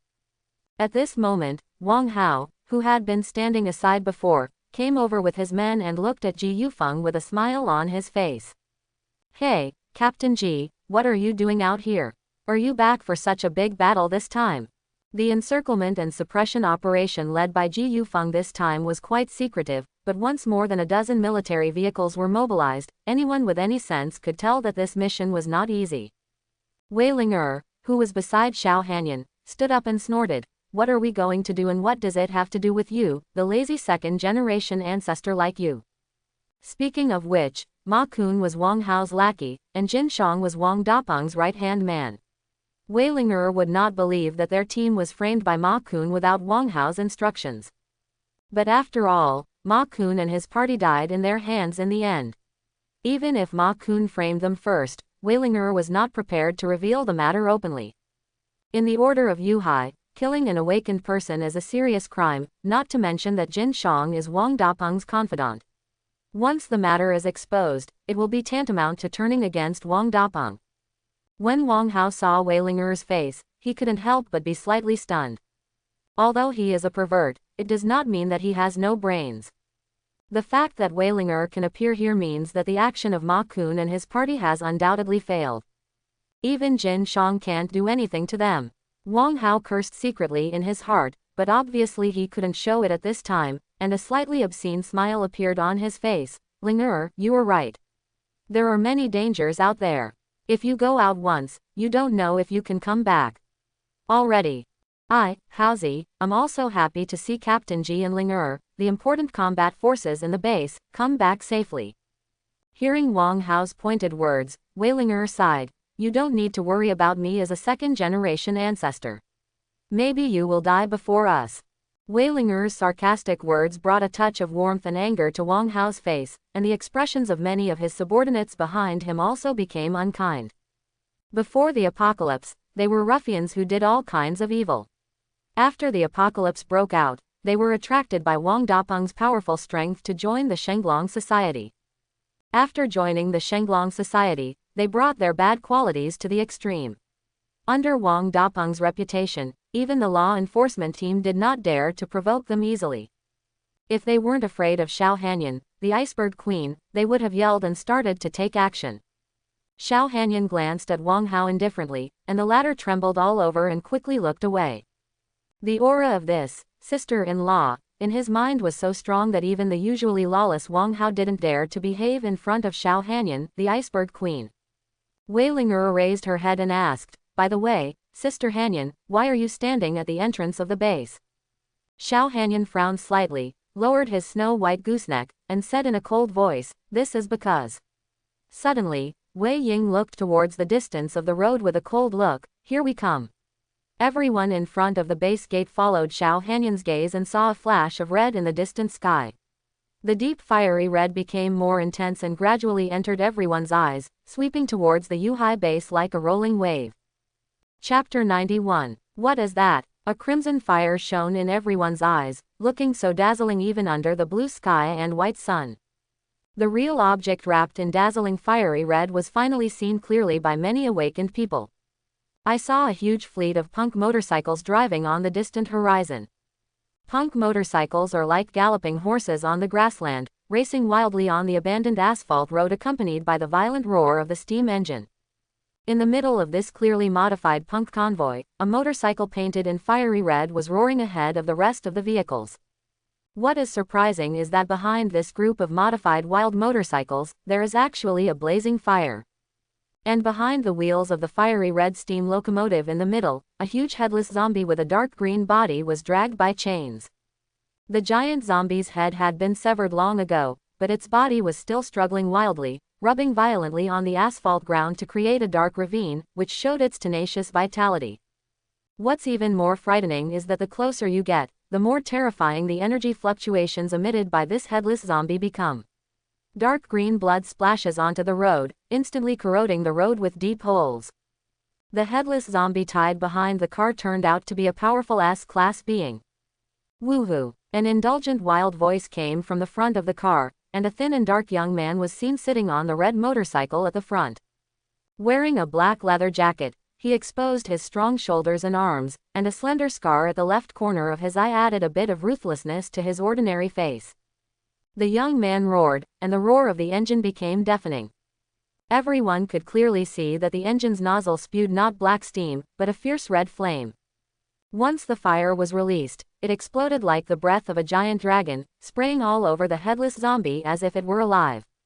The headless zombie was burned by the strong fireworks, and the struggling body suddenly became more violent, but the flames bit the flesh and blood of the zombie like gangrene attached to the bone. In just a few breaths, the body of the headless zombie burned into a sticky, charred corpse with a dark green luster. Roar. Almost at the moment when the fiery red flames burned the headless zombies into charcoal, a roar of zombies came from behind the convoy. A terrifying zombie with a hideous face followed closely behind the motorcycle team, roaring and running towards the Yuhai base. The strong putrid smell of the corpses could be clearly heard even from hundreds of meters away. Judging from the number of them, they were no less than the mutated zombies they encountered in the Lenon City Club building. Several of them erupted with strong fluctuations, and they were clearly top A-level heretics. The speed of the corpse group was extremely fast, but the steam locomotive they were chasing had obviously undergone some kind of strange modification. The engine screamed, and the friction between the tires and the ground caused sparks to fly. It was actually faster than some mutant zombies known for their speed. There is a red flag on the front of each steampunk locomotive, with a rising black dragon outlined in black paint. The black dragon on a red background is the symbol of the Shenglong Society under Wang Dapeng, one of the three guardians of the Yuhai base. A group of punk cars were speeding on the asphalt road, accompanied by rolling flames, followed by a black tide of corpses. The extremely spectacular sight directly stunned everyone's attention. This scene looks like this convoy of more than 100 people is having a bonfire carnival with zombies in the flames. Soon, this flamboyant motorcade had galloped to the front of the base wall. And the man in the leather jacket on the red motorcycle also jumped off the motorcycle in an instant. I saw him bending his knees and squatting down, taking a short breath, and his big mouth swelled up like a blower, as if there was some explosive energy brewing inside. The belated convoy behind him then stopped behind the man in the leather jacket, not worried about the man in the jacket resisting the ferocious group of corpses alone. At this time, the corpse group was less than 100 meters away from them, and in a few breaths they would completely invade this human safety zone called Jade Sea. With a crazy look in his eyes, the man in the jacket jumped high into the air. A ball of flame appeared under his feet to help him float into the air, and a thick red flame like lava sprayed out from his mouth. The flames expanded and spewed out in an instant, pouring down toward the corpses in front of them like a torrent of fire waves. Countless zombies were burned by this scorching flame that was like falling from the sky. They were unconscious and began to roar crazily at this moment. With their ferocious facial features and figures dancing wildly in the flames, at first glance, they seemed to be people who worshipped flames. True believer. Countless low-level zombies couldn't even withstand this wave of high-temperature fire, and were burned directly to ashes. A few high-level zombies jumped out of the sea of fire, their bodies scorched, and they grabbed the young man in the jacket with their fangs and claws as if there was no pain. At this moment, a sinister smile appeared on the slightly dark face of the man in the jacket. A ball of flame suddenly exploded around him, and his body began to burn violently like a raging flame. The strange thing is that the jacket man's clothes came from nowhere, and the fireproof effect is surprisingly good, and the leather does not seem to burn at all. I saw that his arms swelled several times in an instant, which was extremely out of proportion with his thin body.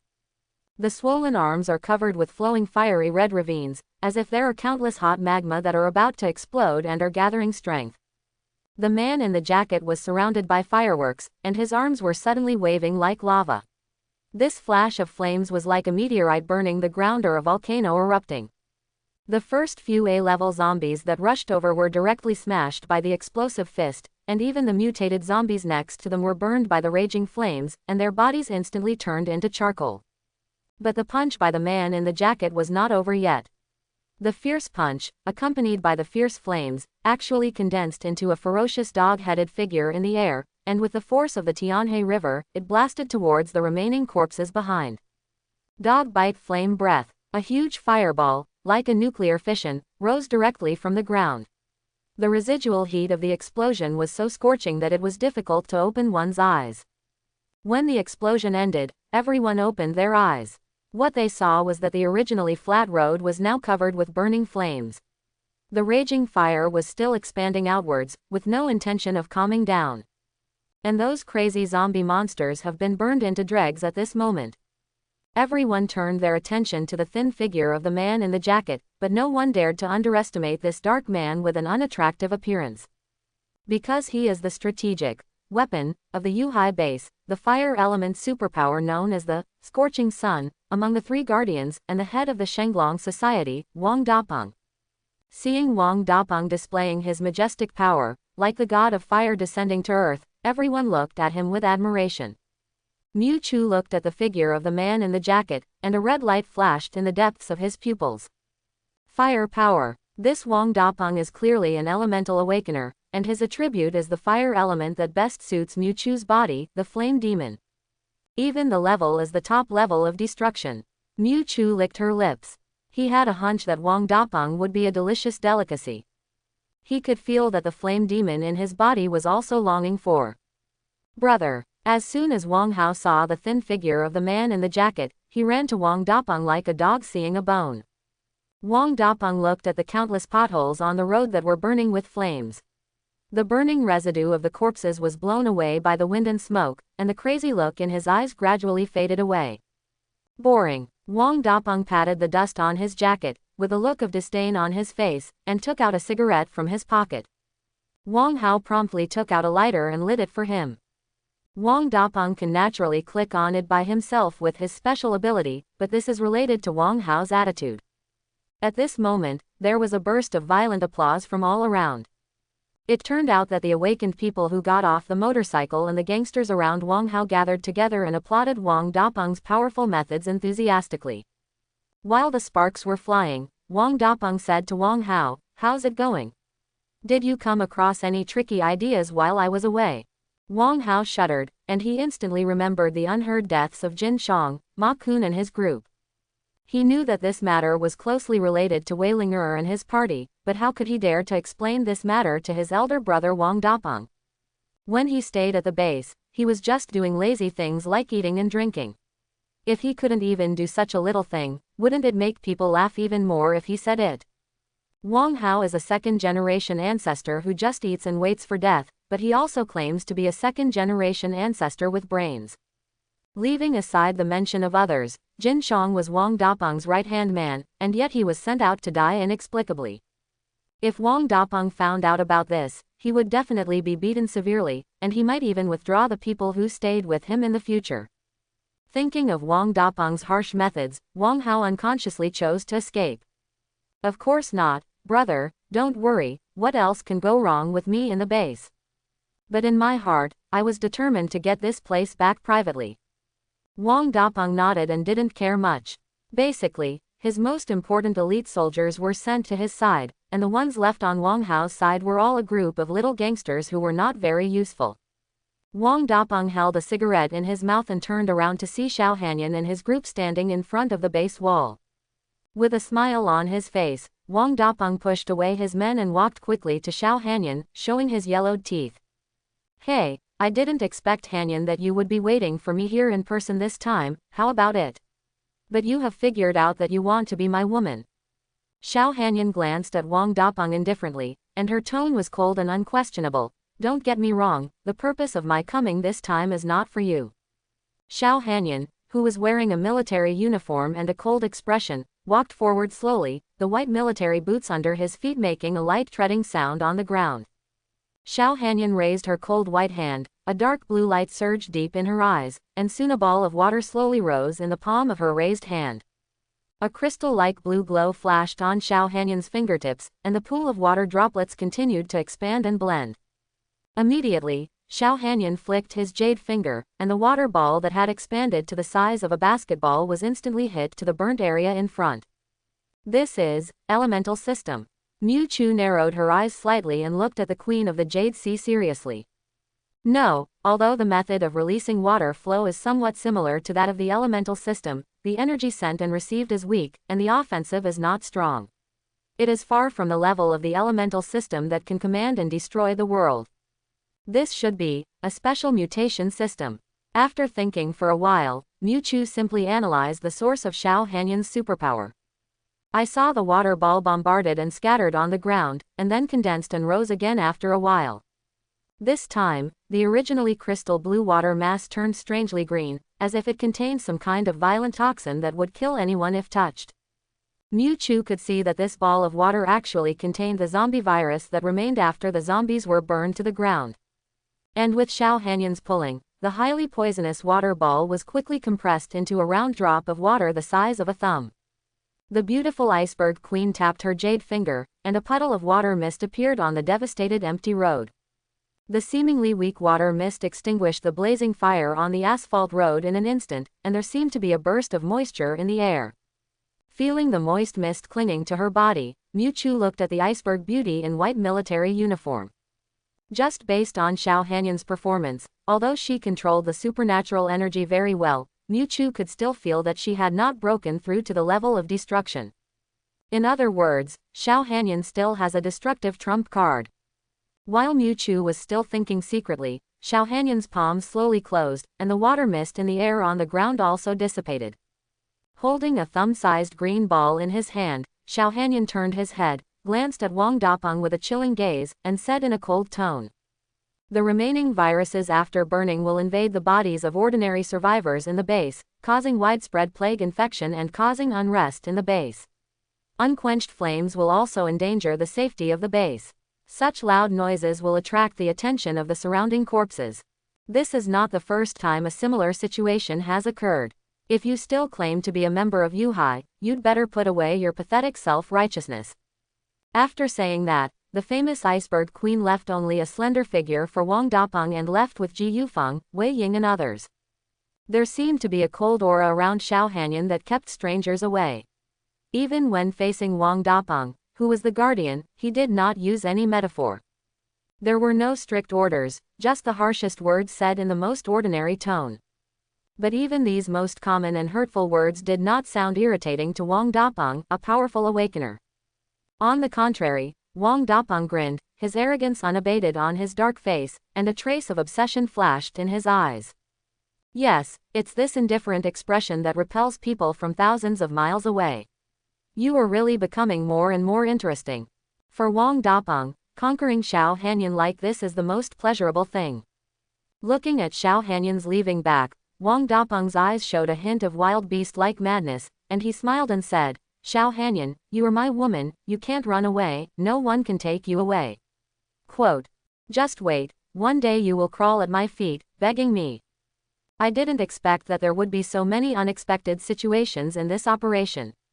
In a tall building in Yuhai Base, Xiao Hanyan was sitting at his desk, listening to Ji Yufeng's mission report.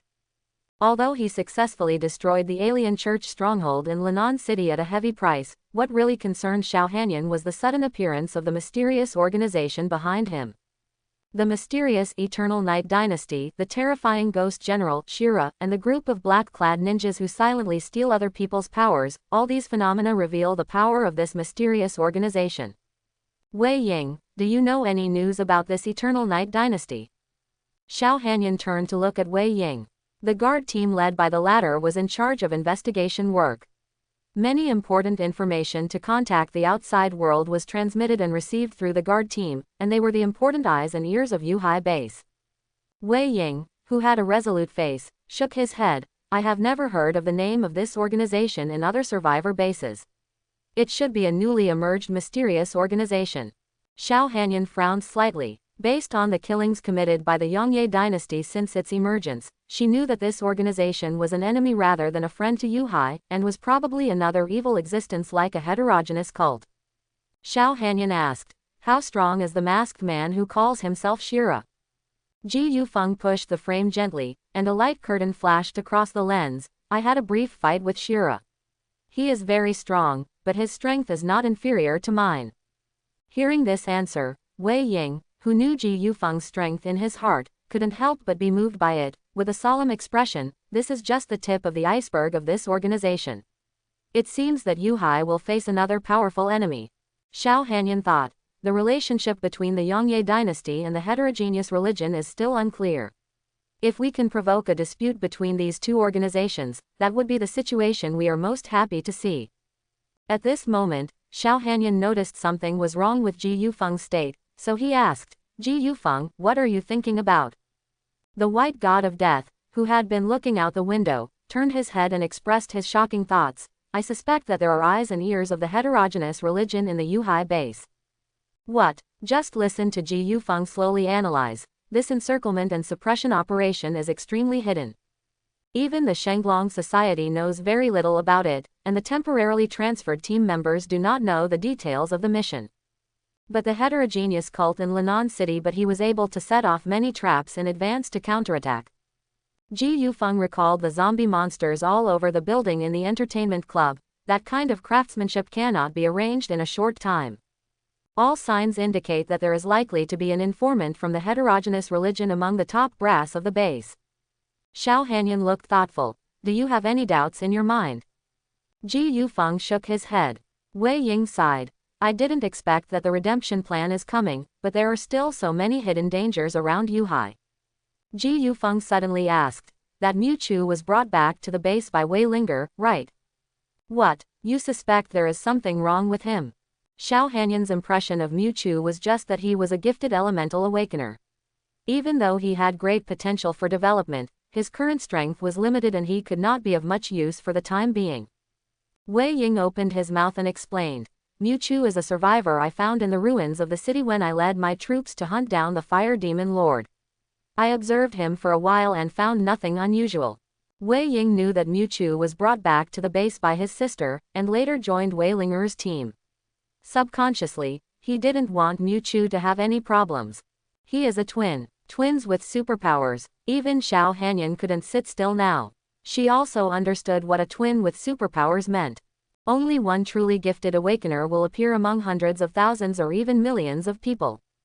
Not surprisingly, this Mu Chu will definitely grow into a destructive level existence in the future. At that time, another guardian will appear in the Yuhai base, which also marks that the original three-legged situation in Yuhai will be completely overturned. It turns out that the three forces in the Yuhai base each possess destructive levels of terrifying power. They are the guardians who protect the safety of the city, but they are also powerful weights that restrict the three forces from each other. Xiao Hanyan has long been extremely disgusted with the Shenglong Society's repeated destruction of the Order of Yuhai, but due to Wang Dapeng's destructive level strength, even Xiao Hanyan is helpless. If more resources are devoted to cultivating a destructive level twin with superpowers, Xiao Hanyan believes that the balance of the Yuhai base will be completely broken. The appearance of Mu Chu gave Xiao Hanyan, who was worried about Shenglong Wei, a cancer in Yuhai, a hope. At this moment, Ji Yufeng slowly walked to the window, narrowed his eyes slightly and looked down at the peaceful safe zone below, and murmured, there is only one thing I can be sure of, his strength is definitely more than what it seems on the surface. Yuhai safe zone, in the private room of an underground bar in the neighborhood. Wang Hao was holding a scantily clad woman in his arms, when suddenly a call from his subordinates came from outside the house. Brother Hao, the boss wants you to go to a celebration banquet with us. You go ahead and just say that I am not in good health and need to rest. Wang Hao's impatient voice came from inside the house. People outside the door seemed to be accustomed to this, and the footsteps gradually faded away. In the dark and gloomy room, Wang Hao looked at the unconscious girl who had been tortured, but the gloomy look on his face had not faded. A bunch of useless trash. The belt in his hand hit the bed hard, and Wang Hao began to curse incessantly.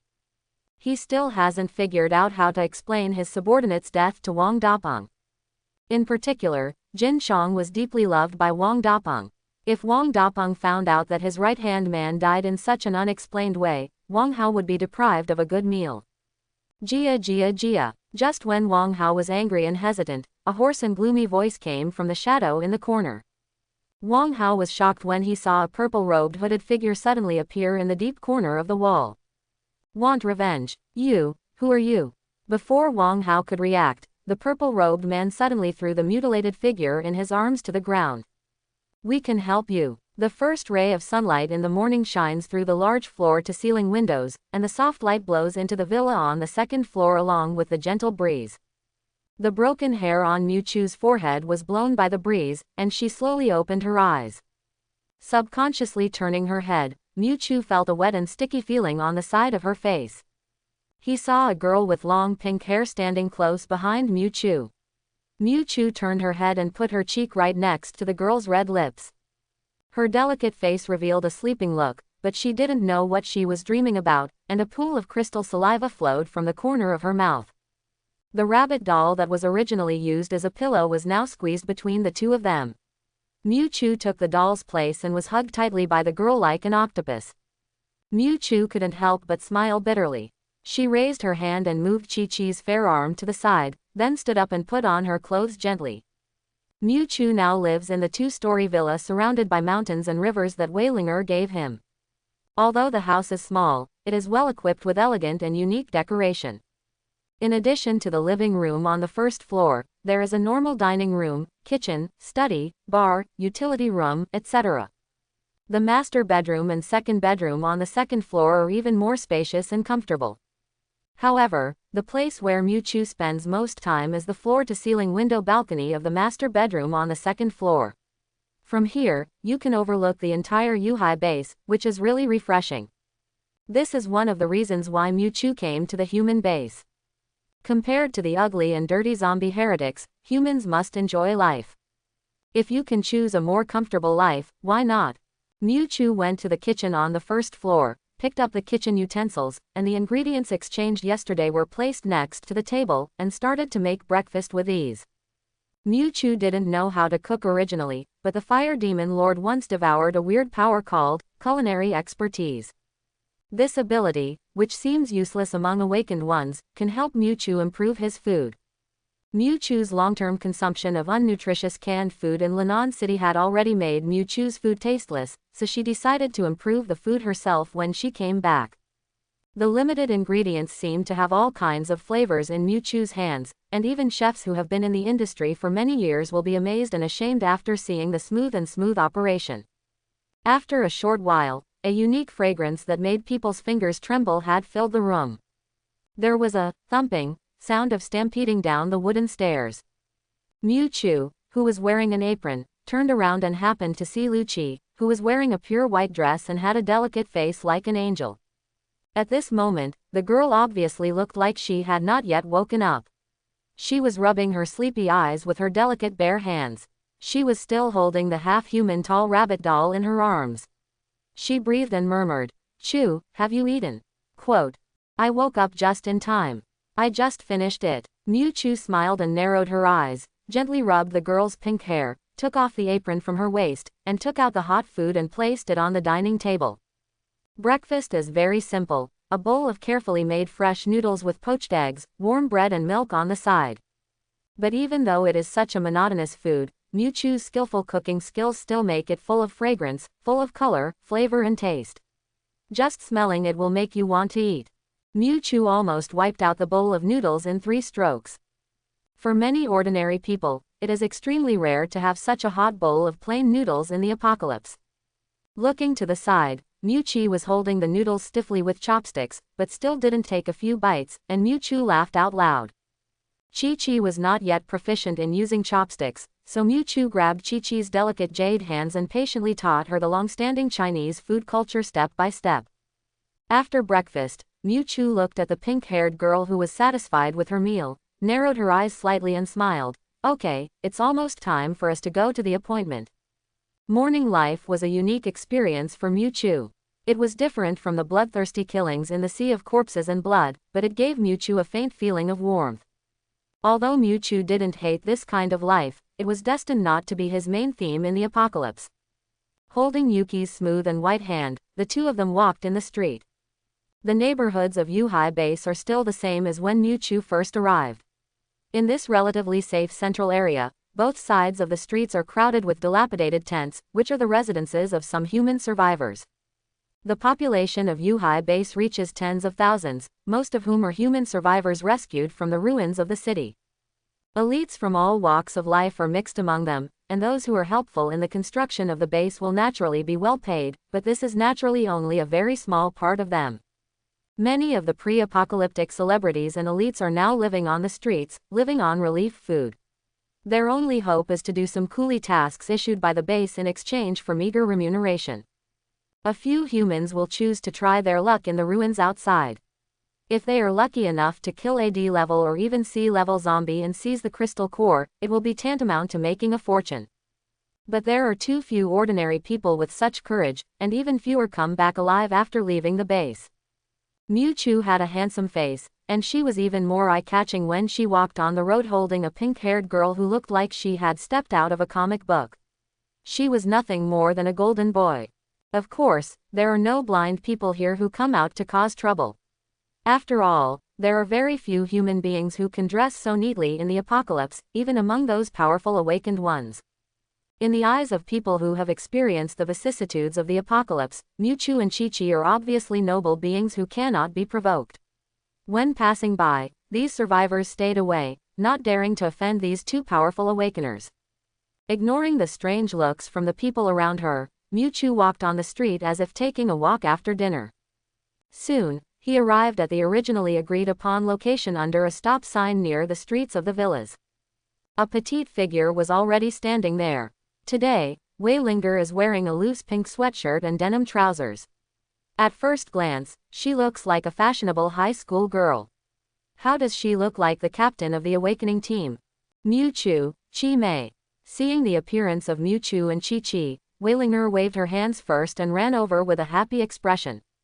Wei Linger pinched Lu Chi's delicate cheeks affectionately and teased, "How is it?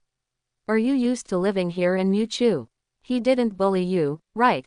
Mewtwo smiled bitterly and spread her hands. "Why do you think of me so dirty?" Wei Linger's pretty face flashed. She thrust her waist into her waist, and hummed softly, "Believe me, you big-headed devil, none of your men are good."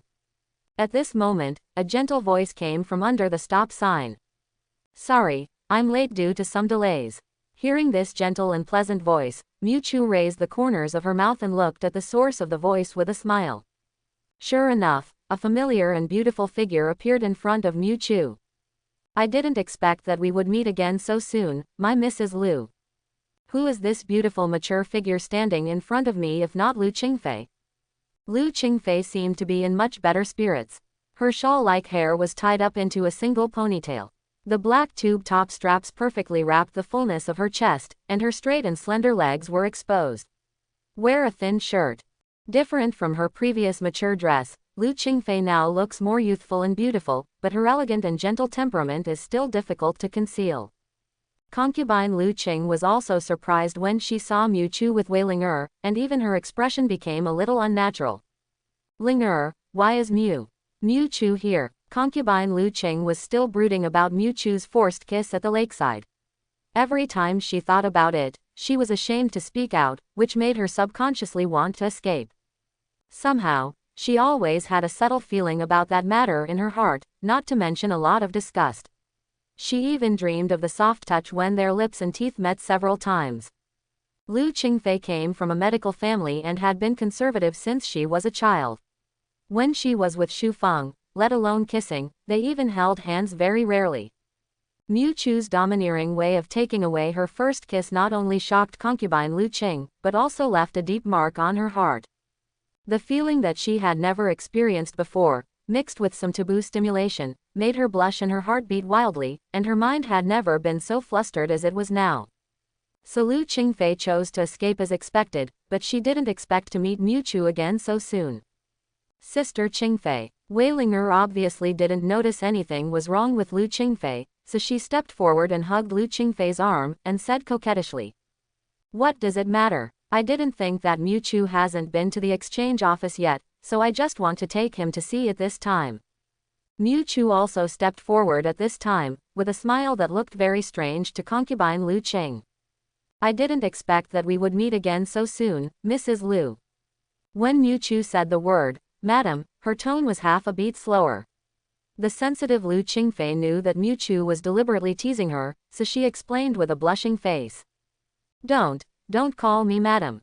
Wei Linger, who didn't know the truth, thought that Lu Qingfei was still feeling sad about her husband's death, so she quickly changed the subject and said, Okay, let's go over and see what new goodies are on the shelves of the exchange office this time. The harvest this time is so rich, it should be enough for us to buy some good equipment." After saying that, Wei Linger took the arms of Chi-Chi and Lu Qingfei and walked in a certain direction. Mewtwo followed behind, looking at Lu Qingfei's slightly embarrassed back with a bit of amusement in her eyes. The villa area where Mewtwo lives is located in the center of the Yuhai base. It is the area with the most concentrated resources in the entire Yuhai. Some important infrastructure facilities have been restored from here. It didn't take long for the four of them to arrive at the destination of their trip, a tall building with the name, Exchange House, hanging on it. The building was lined with gun-wielding guardsmen, and Mewtwo could even feel that there were no fewer than 5 A-level awakened people guarding the area. Don't listen to the rustic name of this exchange house, but it can contain resource treasures that all search teams dream of. Guns and ammunition, weapons and ammunition, pharmaceuticals and equipment are all sold here, and the currency to buy them is not gold and silver banknotes or crystal cores, but merit points obtained by searching for resources and completing tasks.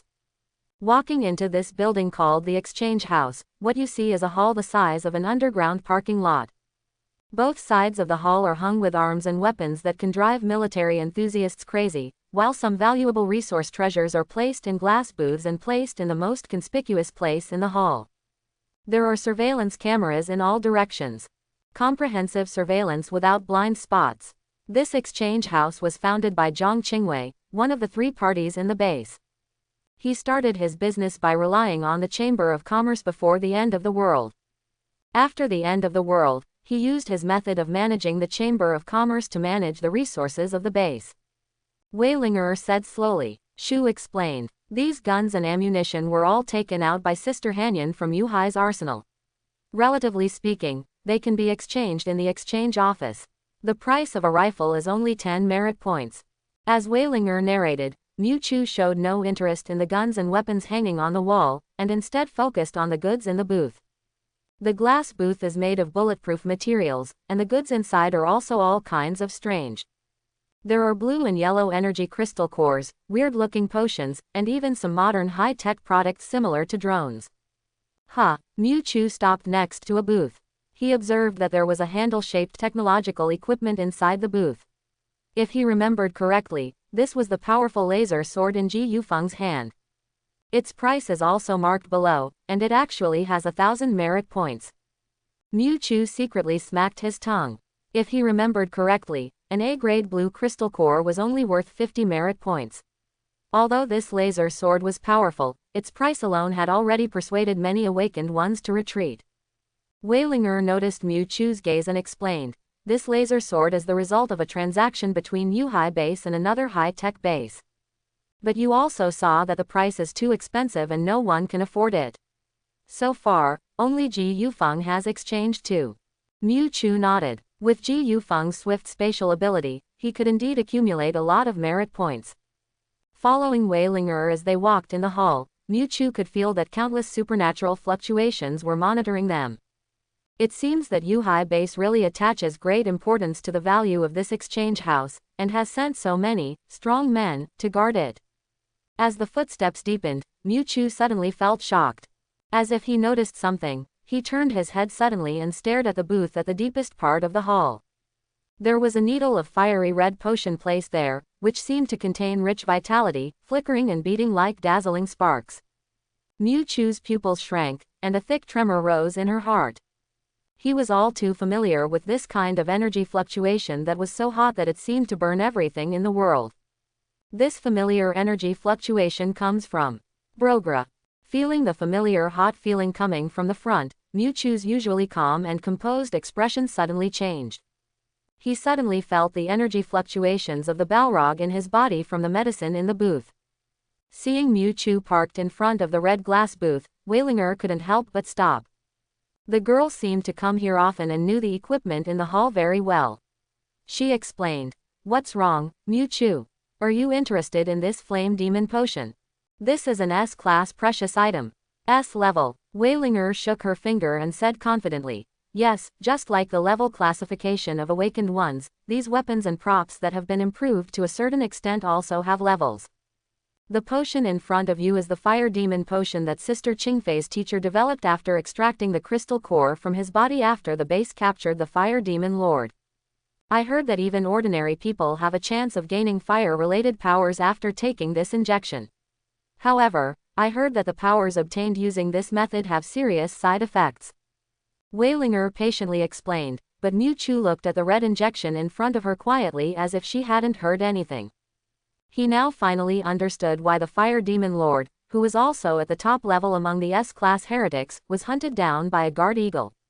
Serious injury is naturally one of the reasons, but the more important problem is that the crystal core in its body has been poached.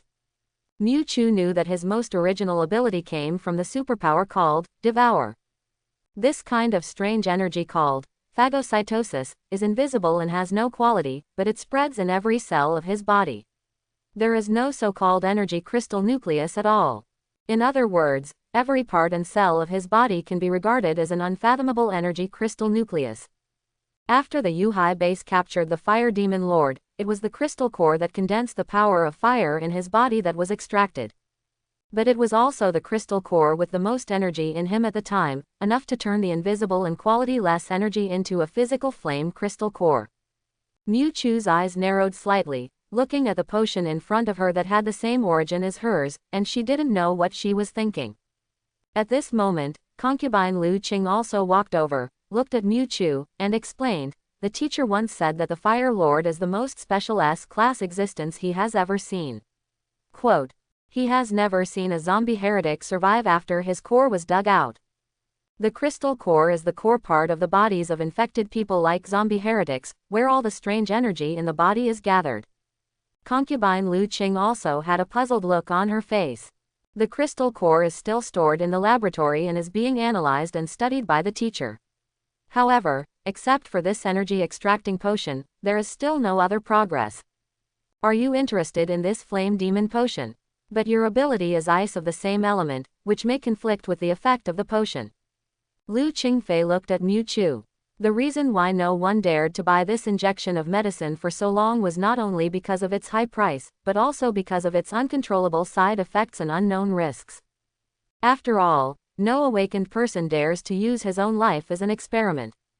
Laboratory. Miu Chu calmed down her restless heart and smiled calmly at concubine Lu Qing. "No, I won't buy it." After saying that, Miu Chu looked meaningfully at the patrolling guards around, and there were some invisible areas where the awakened ones guarding the exchange house were hidden. "After all, I should take back what belongs to me myself." The offensive words instantly shocked concubine Lu Qing, and then a blush appeared on her pretty face. After the last incident, concubine Lu Qing was extremely sensitive to Miu Chu's behavior, and the words she just said made her think a lot.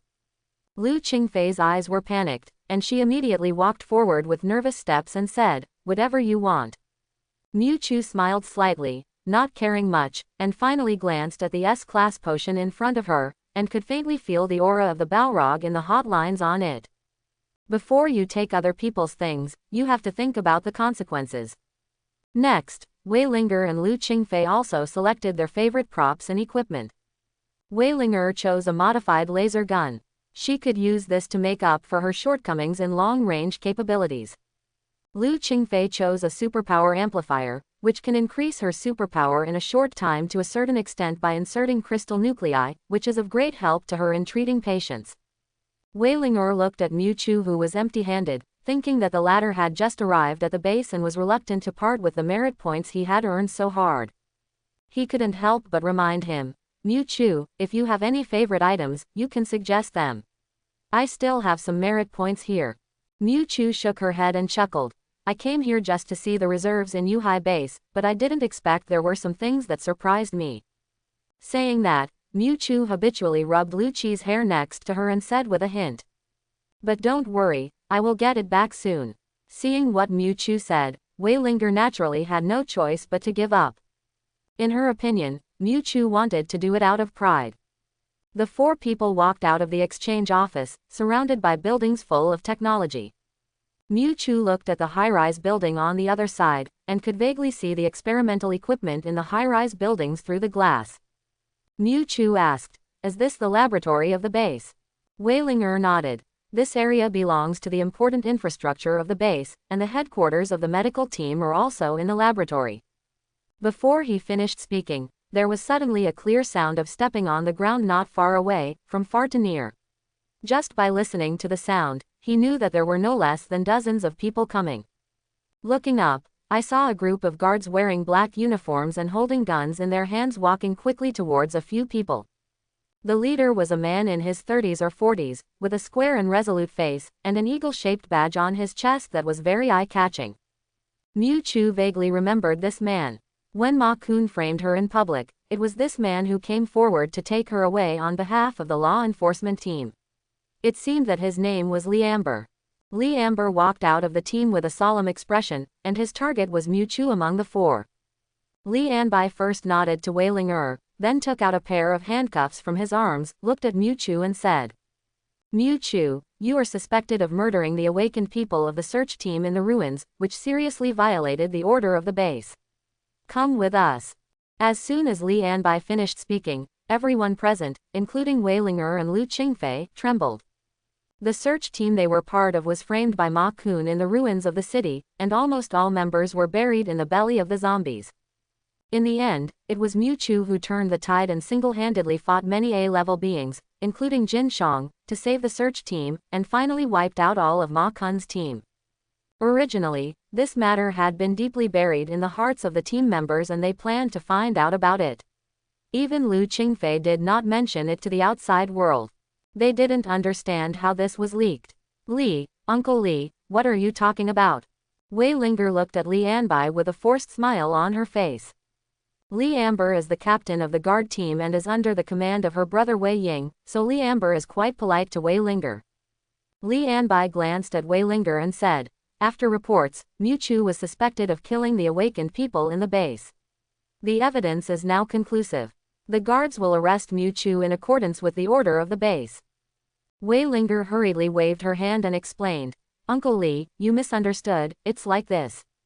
It has become a fact that Mu Chu murdered his companions. Ling, you'd better stop defending him.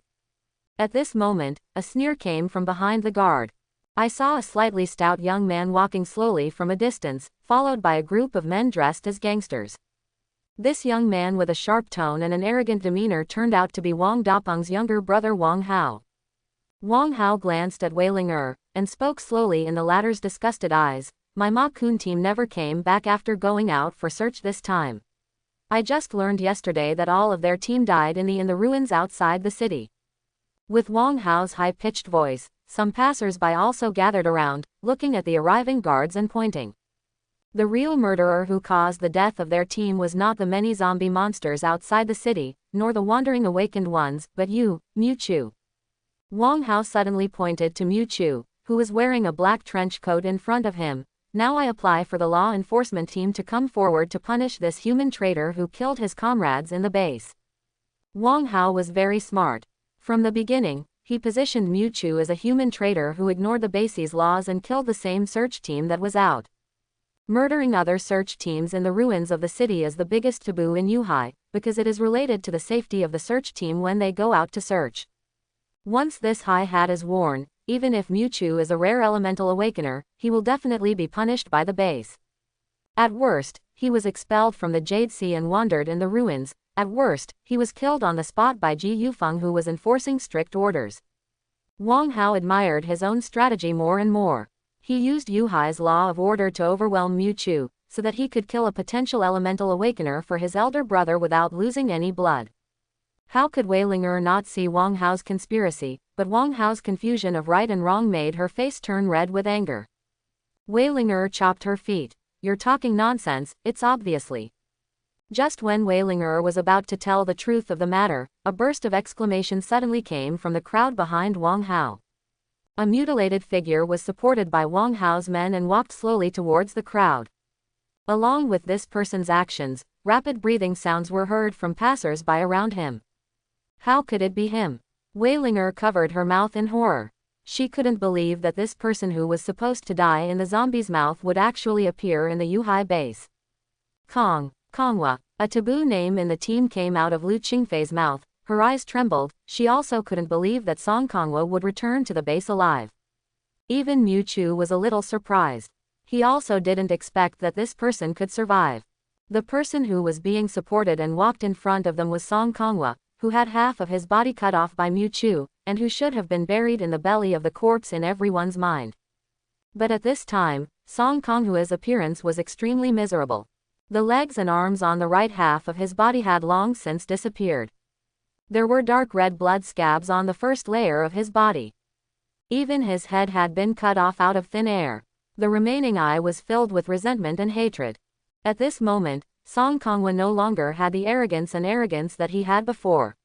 Instead, he had this inhuman shape, as if he was an evil ghost who had just crawled out of the hell.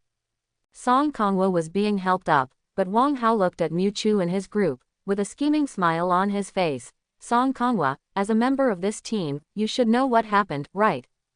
Song Konghua's pupils shrank suddenly. At this moment, he no longer cared about everything he had. The only purpose that kept him alive was to take revenge on the culprit who made him look like this, Mu Chu. He raised his only remaining arm, half opened his mouth, and his voice was extremely hoarse. It's Mu Chu, he killed Ma Kun's team, and after I witnessed everything, he wanted to get rid of me. Quote. As he said that, Song Konghua looked at Mu Chu with a look of deep resentment, which was actually mixed with a bit of perverted pleasure of getting revenge. In his opinion, as long as Mu Chu is targeted by the law enforcement team, there is absolutely no chance of Mu Chu surviving. Sure enough, after hearing Song Konghua's testimony, Li Amber once again understood the seriousness of the matter. Attacking other awakened people in the ruins because of personal grudges is a heinous crime in Yuhai. Concubine Lu Qing looked at Mu Chu worriedly, biting her lower lip that had turned white subconsciously, with a lingering look of guilt on her face. Back in the ruins, it was precisely because of her repeated protection that Mu Chu finally let go of Song Konghua.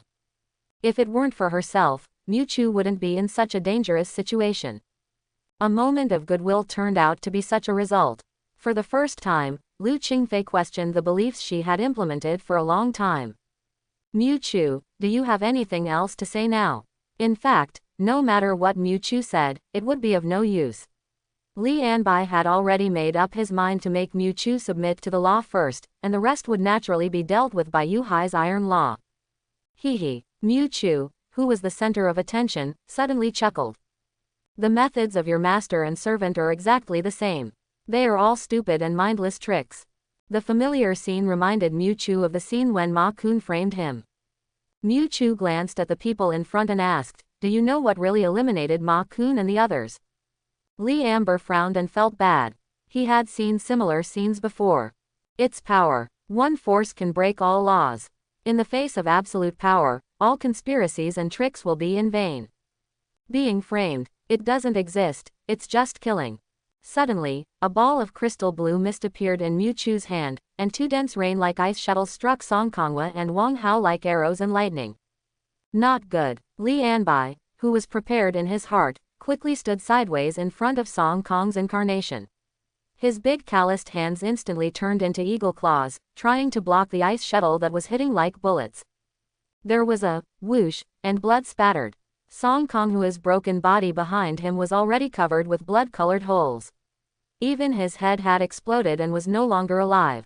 Li Anbai screamed, covering the palm of his hand that had been punctured with bleeding holes, and looked at Mu Chu in horror. He couldn't believe that in just half a month, he couldn't resist Mu Chu's casual blow. At the same time, another wave of ice shuttles hit Wang Hao like missiles in the lightning flash. Wang Hao still had an arrogant and cunning smile on his face, and the next moment he saw ice picks all over the sky expanding in his pupils. A look of horror instantly appeared on his fat face. Just when the ice shuttle was about to penetrate Wang Hao's head, a deep flow of ink suddenly surged in the black shadow at Wang Hao's feet. I saw the ink-like black shadow suddenly rising from the ground with a swish. Immediately, a torrent-like wall of ink rose up from in front of Wang Hao, directly blocking the ice shuttles that were as dense as a rain of arrows. A black figure emerged from Wang Hao's shadow.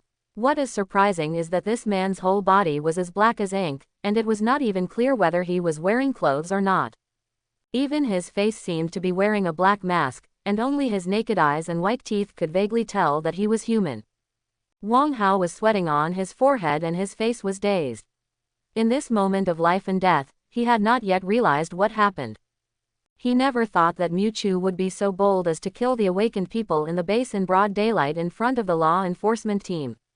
It wasn't until the black figure appeared in front of him that Wang Hao regained consciousness, breathed slightly, and stammered, "Ying, brother Ying." The black figure did not respond.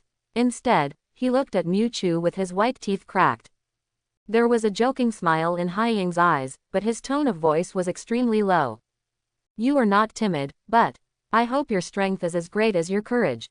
Immediately afterwards, the black shadow body once again turned into a pool of ink-like shadow, immersed in the ground. The dark shadow visible to the naked eye gradually dimmed on the ground. The next second, dark spots suddenly appeared on the ground around Mu Chu, who was standing in the distance. The dark shadow spots on the ground expanded rapidly, and pitch-black walls as tall as one person rose in all directions, surrounding Mewtwo and Chi-Chi beside him. Seeing Mewtwo and Chi-Chi in desperate situation, Weilinger and Lu Qingfei looked anxious. Weilinger even asked Li Anbai for help, but the latter slowly shook his head. In Li Anbai's view, Mewtwo had violated the order of Yuhai many times and was a cancer-like presence in the base. Moreover, the strength of that black shadow was far beyond his reach. Wang Hao had a stern smile on his face. In his opinion, Mewtwo had basically been sentenced to death by being entangled by the Shadow Man. There is no other reason. This shadowy man with a vague face is the right-hand man of his elder brother Wang Dapeng, and his strength is many times greater than that of Jin Shang, who is beside Wang Hao. This black shadow is just like Ji Yufeng, a true S-class awakener. Wang Hao didn't know the real name of the Shadow Man. Ever since he met him, he had this dark and fuzzy look. People around him called him Shadow. Shadow's super power is a powerful super ability called Mo Shadow. It can turn itself into a shadow and travel through it. It can also materialize the shadow and turn it into various means of attack. Go to hell. Wang Hao laughed out loud with excitement. He couldn't wait to claim credit from Wang Dapeng. Mewtwo suddenly heard the sound of rushing wind in his ears. Mewtwo looked up and saw a black figure holding a steel fork and stabbing him hard between the eyebrows. At the same time, the dark wall that tightly wrapped Mewtwo also made a violent buzzing sound and began to expand rapidly. This is a sign of an impending explosion. There was a loud boom, like a bomb exploding. Thick black smoke instantly blurred everyone's vision. The aftermath of the explosion even rolled up and shattered the surrounding green bricks and floor tiles. The onlookers were all amazed at the powerful strength of the S-class awakened beings. Even the A-class awakened ones would find it difficult to survive such an explosion. Mewtwo, Weilinger and Lu Qingfei anxiously looked at the center of the explosion. Even though they were quite confident in Mewtwo's strength, they were on the same level as Ji Yufeng. Li Amber sighed on the side. This was the first time he encountered such a stubborn awakened person. He was unwilling to accept the sanctions of the law enforcement team even if he died. What a pity, the rare elemental system. Shaking his head, Li Amber took out a walkie-talkie from his waist and was about to report the situation here to his superiors. Team, Captain. The exclamation of a guard beside him interrupted Li Amber's movements. Li Amber turned his head impatiently, and what he saw was a scene that he would never forget. What is that? Not only Amber Li and the guards, but also the many survivors watching around looked at the shocking scene in front of them with horror in their eyes. A beam of white light curtain rose into the sky from the ground in the distance, breaking through the thick black smoke generated by the surrounding explosions. Even in the daytime, the dazzling light shocked the eyes of everyone present. A huge beam of light shot straight into the sky in the center of the entire Yuhai base, like a roaring silver dragon breaking through the sky. At this moment, everyone in the Yuhai base saw this miraculous scene, and as the light pillar continued to climb, silver-white horses began to twine around the light pillar, as if it were a supreme level leading to the sky ladder. There was a faint sound of heaven that penetrated deeply into everyone's ears, as if the laws of the world were cheering for the birth of a new king. When the black smoke on the ground in front of them dispersed, someone looked at the center of the smoke with trembling eyes. I saw a tall, handsome man wearing a black windbreaker, holding a beautiful woman in his arms, and holding a ferocious giant sword more than 10 feet long in his right hand. On their bodies, there was still the dazzling silver-white light that stunned everyone's eyes just now. There was silver-white steel wrapped around the giant sword, and a slender black steel fork was colliding fiercely with the giant sword, but it was unable to break through at all. The dark shadow figure floated in midair, with eye-catching white beads of sweat flowing on his forehead, but there was lingering horror in his eyes.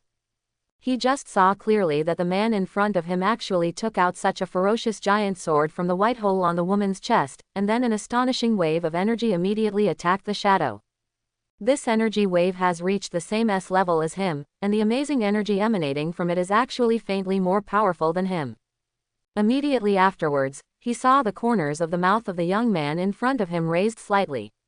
He first glanced at the girl in his arms tenderly, then looked up at the shadow, with a playful look in his eyes. Next, we can have some fun. Xiao He. Shadow's pupils instantly enlarged, and the strong power fluctuations on the void sword impacted, followed closely by the aggressive silver-white skills.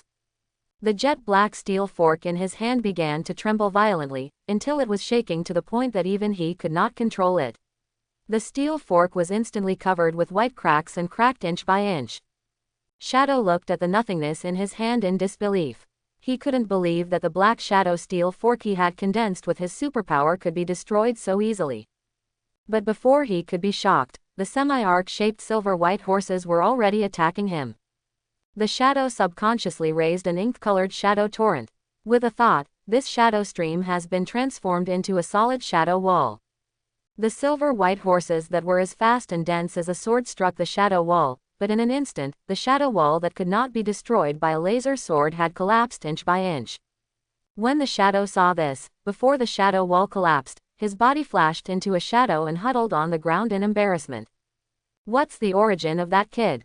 The shadow hiding underground couldn't figure out why the Awakener who was an A-level person a second ago would be upgraded to an S-level terrifying existence in an instant. Fortunately, the biggest advantage of my ability is that I can hide in the shadow space underground. No matter how powerful he is, he can't find it. The next second, Shadow's eyes froze. With a swish sound, a huge gash was opened on Shadow's shoulder, and blood gushed out like a fountain. In an instant, dozens of similar silver-white bolts tore this shadow space into pieces. How is that possible? The shadow appeared in the area dozens of meters away from Mewtwo, covering his broken shoulder, looking at the young man in black holding a giant sword, breathing heavily. The sword energy swung from that sword could tear apart space and directly attack him. Shadow looked at the ferocious giant sword in Mewtwo's hand with infinite fear. What level of weapon can achieve such astonishing power, giving the user a significant increase in superpowers and the ability to shatter space at the same time? Mewtwo smiled slightly, turned around and handed the sleeping Chi-Chi in her arms to Wei Ling and Lu Qingfei, while she slowly faced the direction of Shadow and Wang Hao. Mewtwo twisted her neck and looked at Shadow with a bit of amusement in her eyes. You just said, who is braver? Shadow's already dark face became even more gloomy, with a trace of anger in his eyes. Boy, don't think that with the blessing of that weapon, you have the capital to be arrogant. In Shadow's view, Mewtwo's sudden surge in strength was entirely due to the blessing of the giant sword in his hand.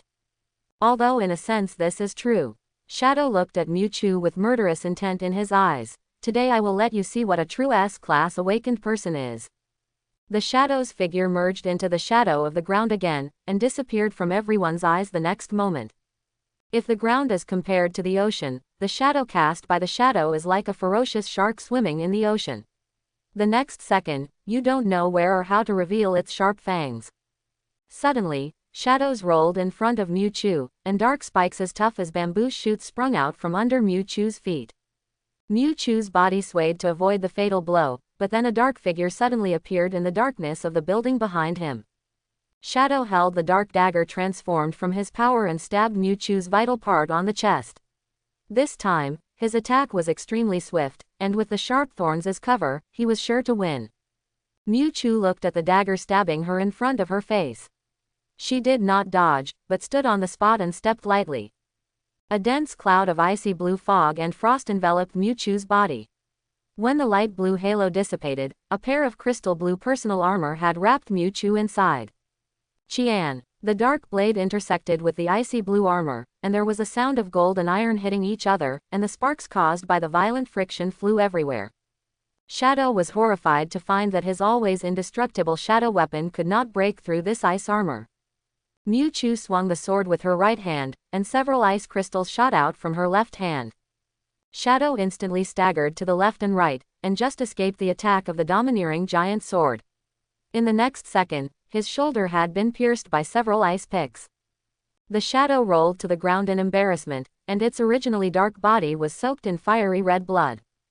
Mewtwo was wearing crystal blue armor, and the mark of the king on the chest of the armor shone brilliantly. Not far away was Song Konghua's mutilated corpse.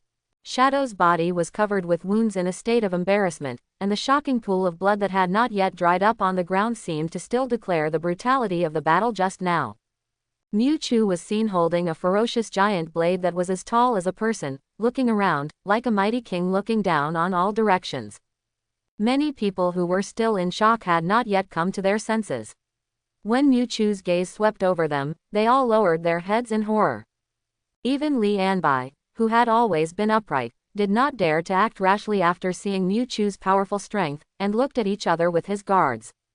Wei Ling'er and Lu Qingfei looked at each other and saw shocked expressions in each other's eyes. Mewtwo, when did he become so powerful? Although he had witnessed the power of Chi-Chi's supernatural powers before, Mewtwo was able to single-handedly take on many A-level beings, including Jin Xiang, with a giant sword. But that shadow was a genuine S-level awakener. Wei Ling'er didn't expect that Mewtwo could solve it so lightly. While Lu Qingfei was shocked, she couldn't help but feel worried in her heart. Mewtwo repeatedly provoked the order of the base. She didn't know what kind of consequences it would cause, but Lu Qingfei had secretly decided to save Mewtwo's life no matter what. Looking back at Mewtwo, Mewtwo slowly walked towards Wang Hao holding a ferocious giant sword that exuded permeable supernatural fluctuations. You, don't come here. Wang Hao never expected that the S-class shadow would not be Mewtwo's opponent. After seeing Mewtwo's power, Wang Hao could no longer show the arrogance he had before.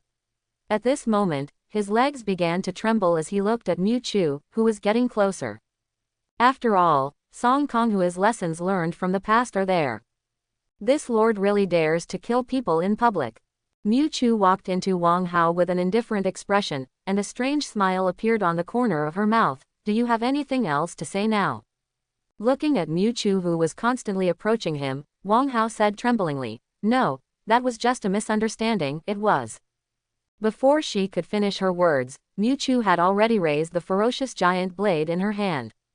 At this moment, a white vortex appeared in front of Wang Hao, and a man with white hair and a white suit stood in front of Mewtwo. Mewtwo was not surprised by the appearance of this person. Instead, she smiled and said, What? Do you also want to compete with me?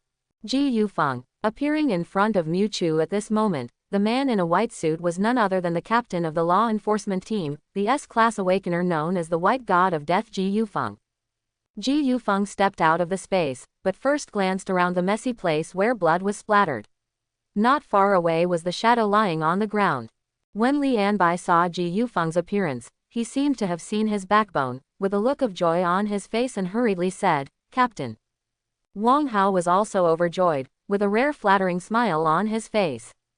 Captain Ji, look at this Mewtwo who has seriously violated the order of the base by killing people in public.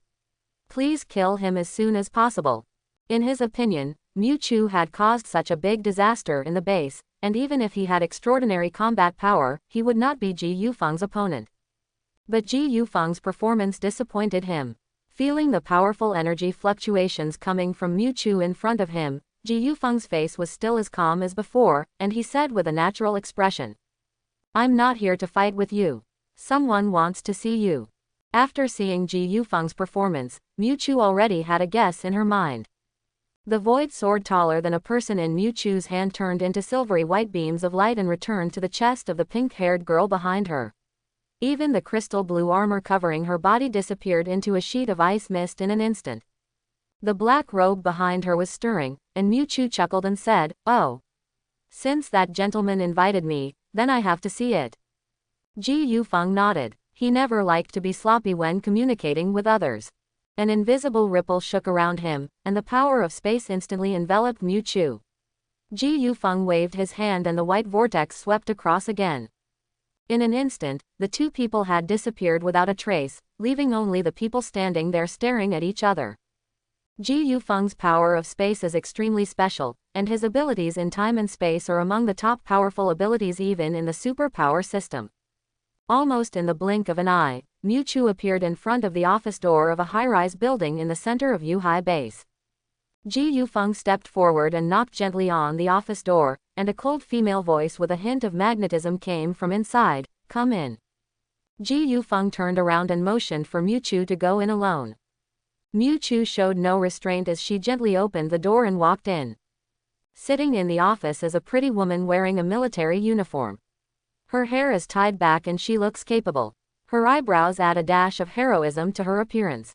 Mewtwo had just met this woman not long ago, the queen of Yuhai Base, Xiao Hanyan. When Xiao Hanyan saw Mu Chu walking in, she raised her head slightly and motioned for Mu Chu to sit down.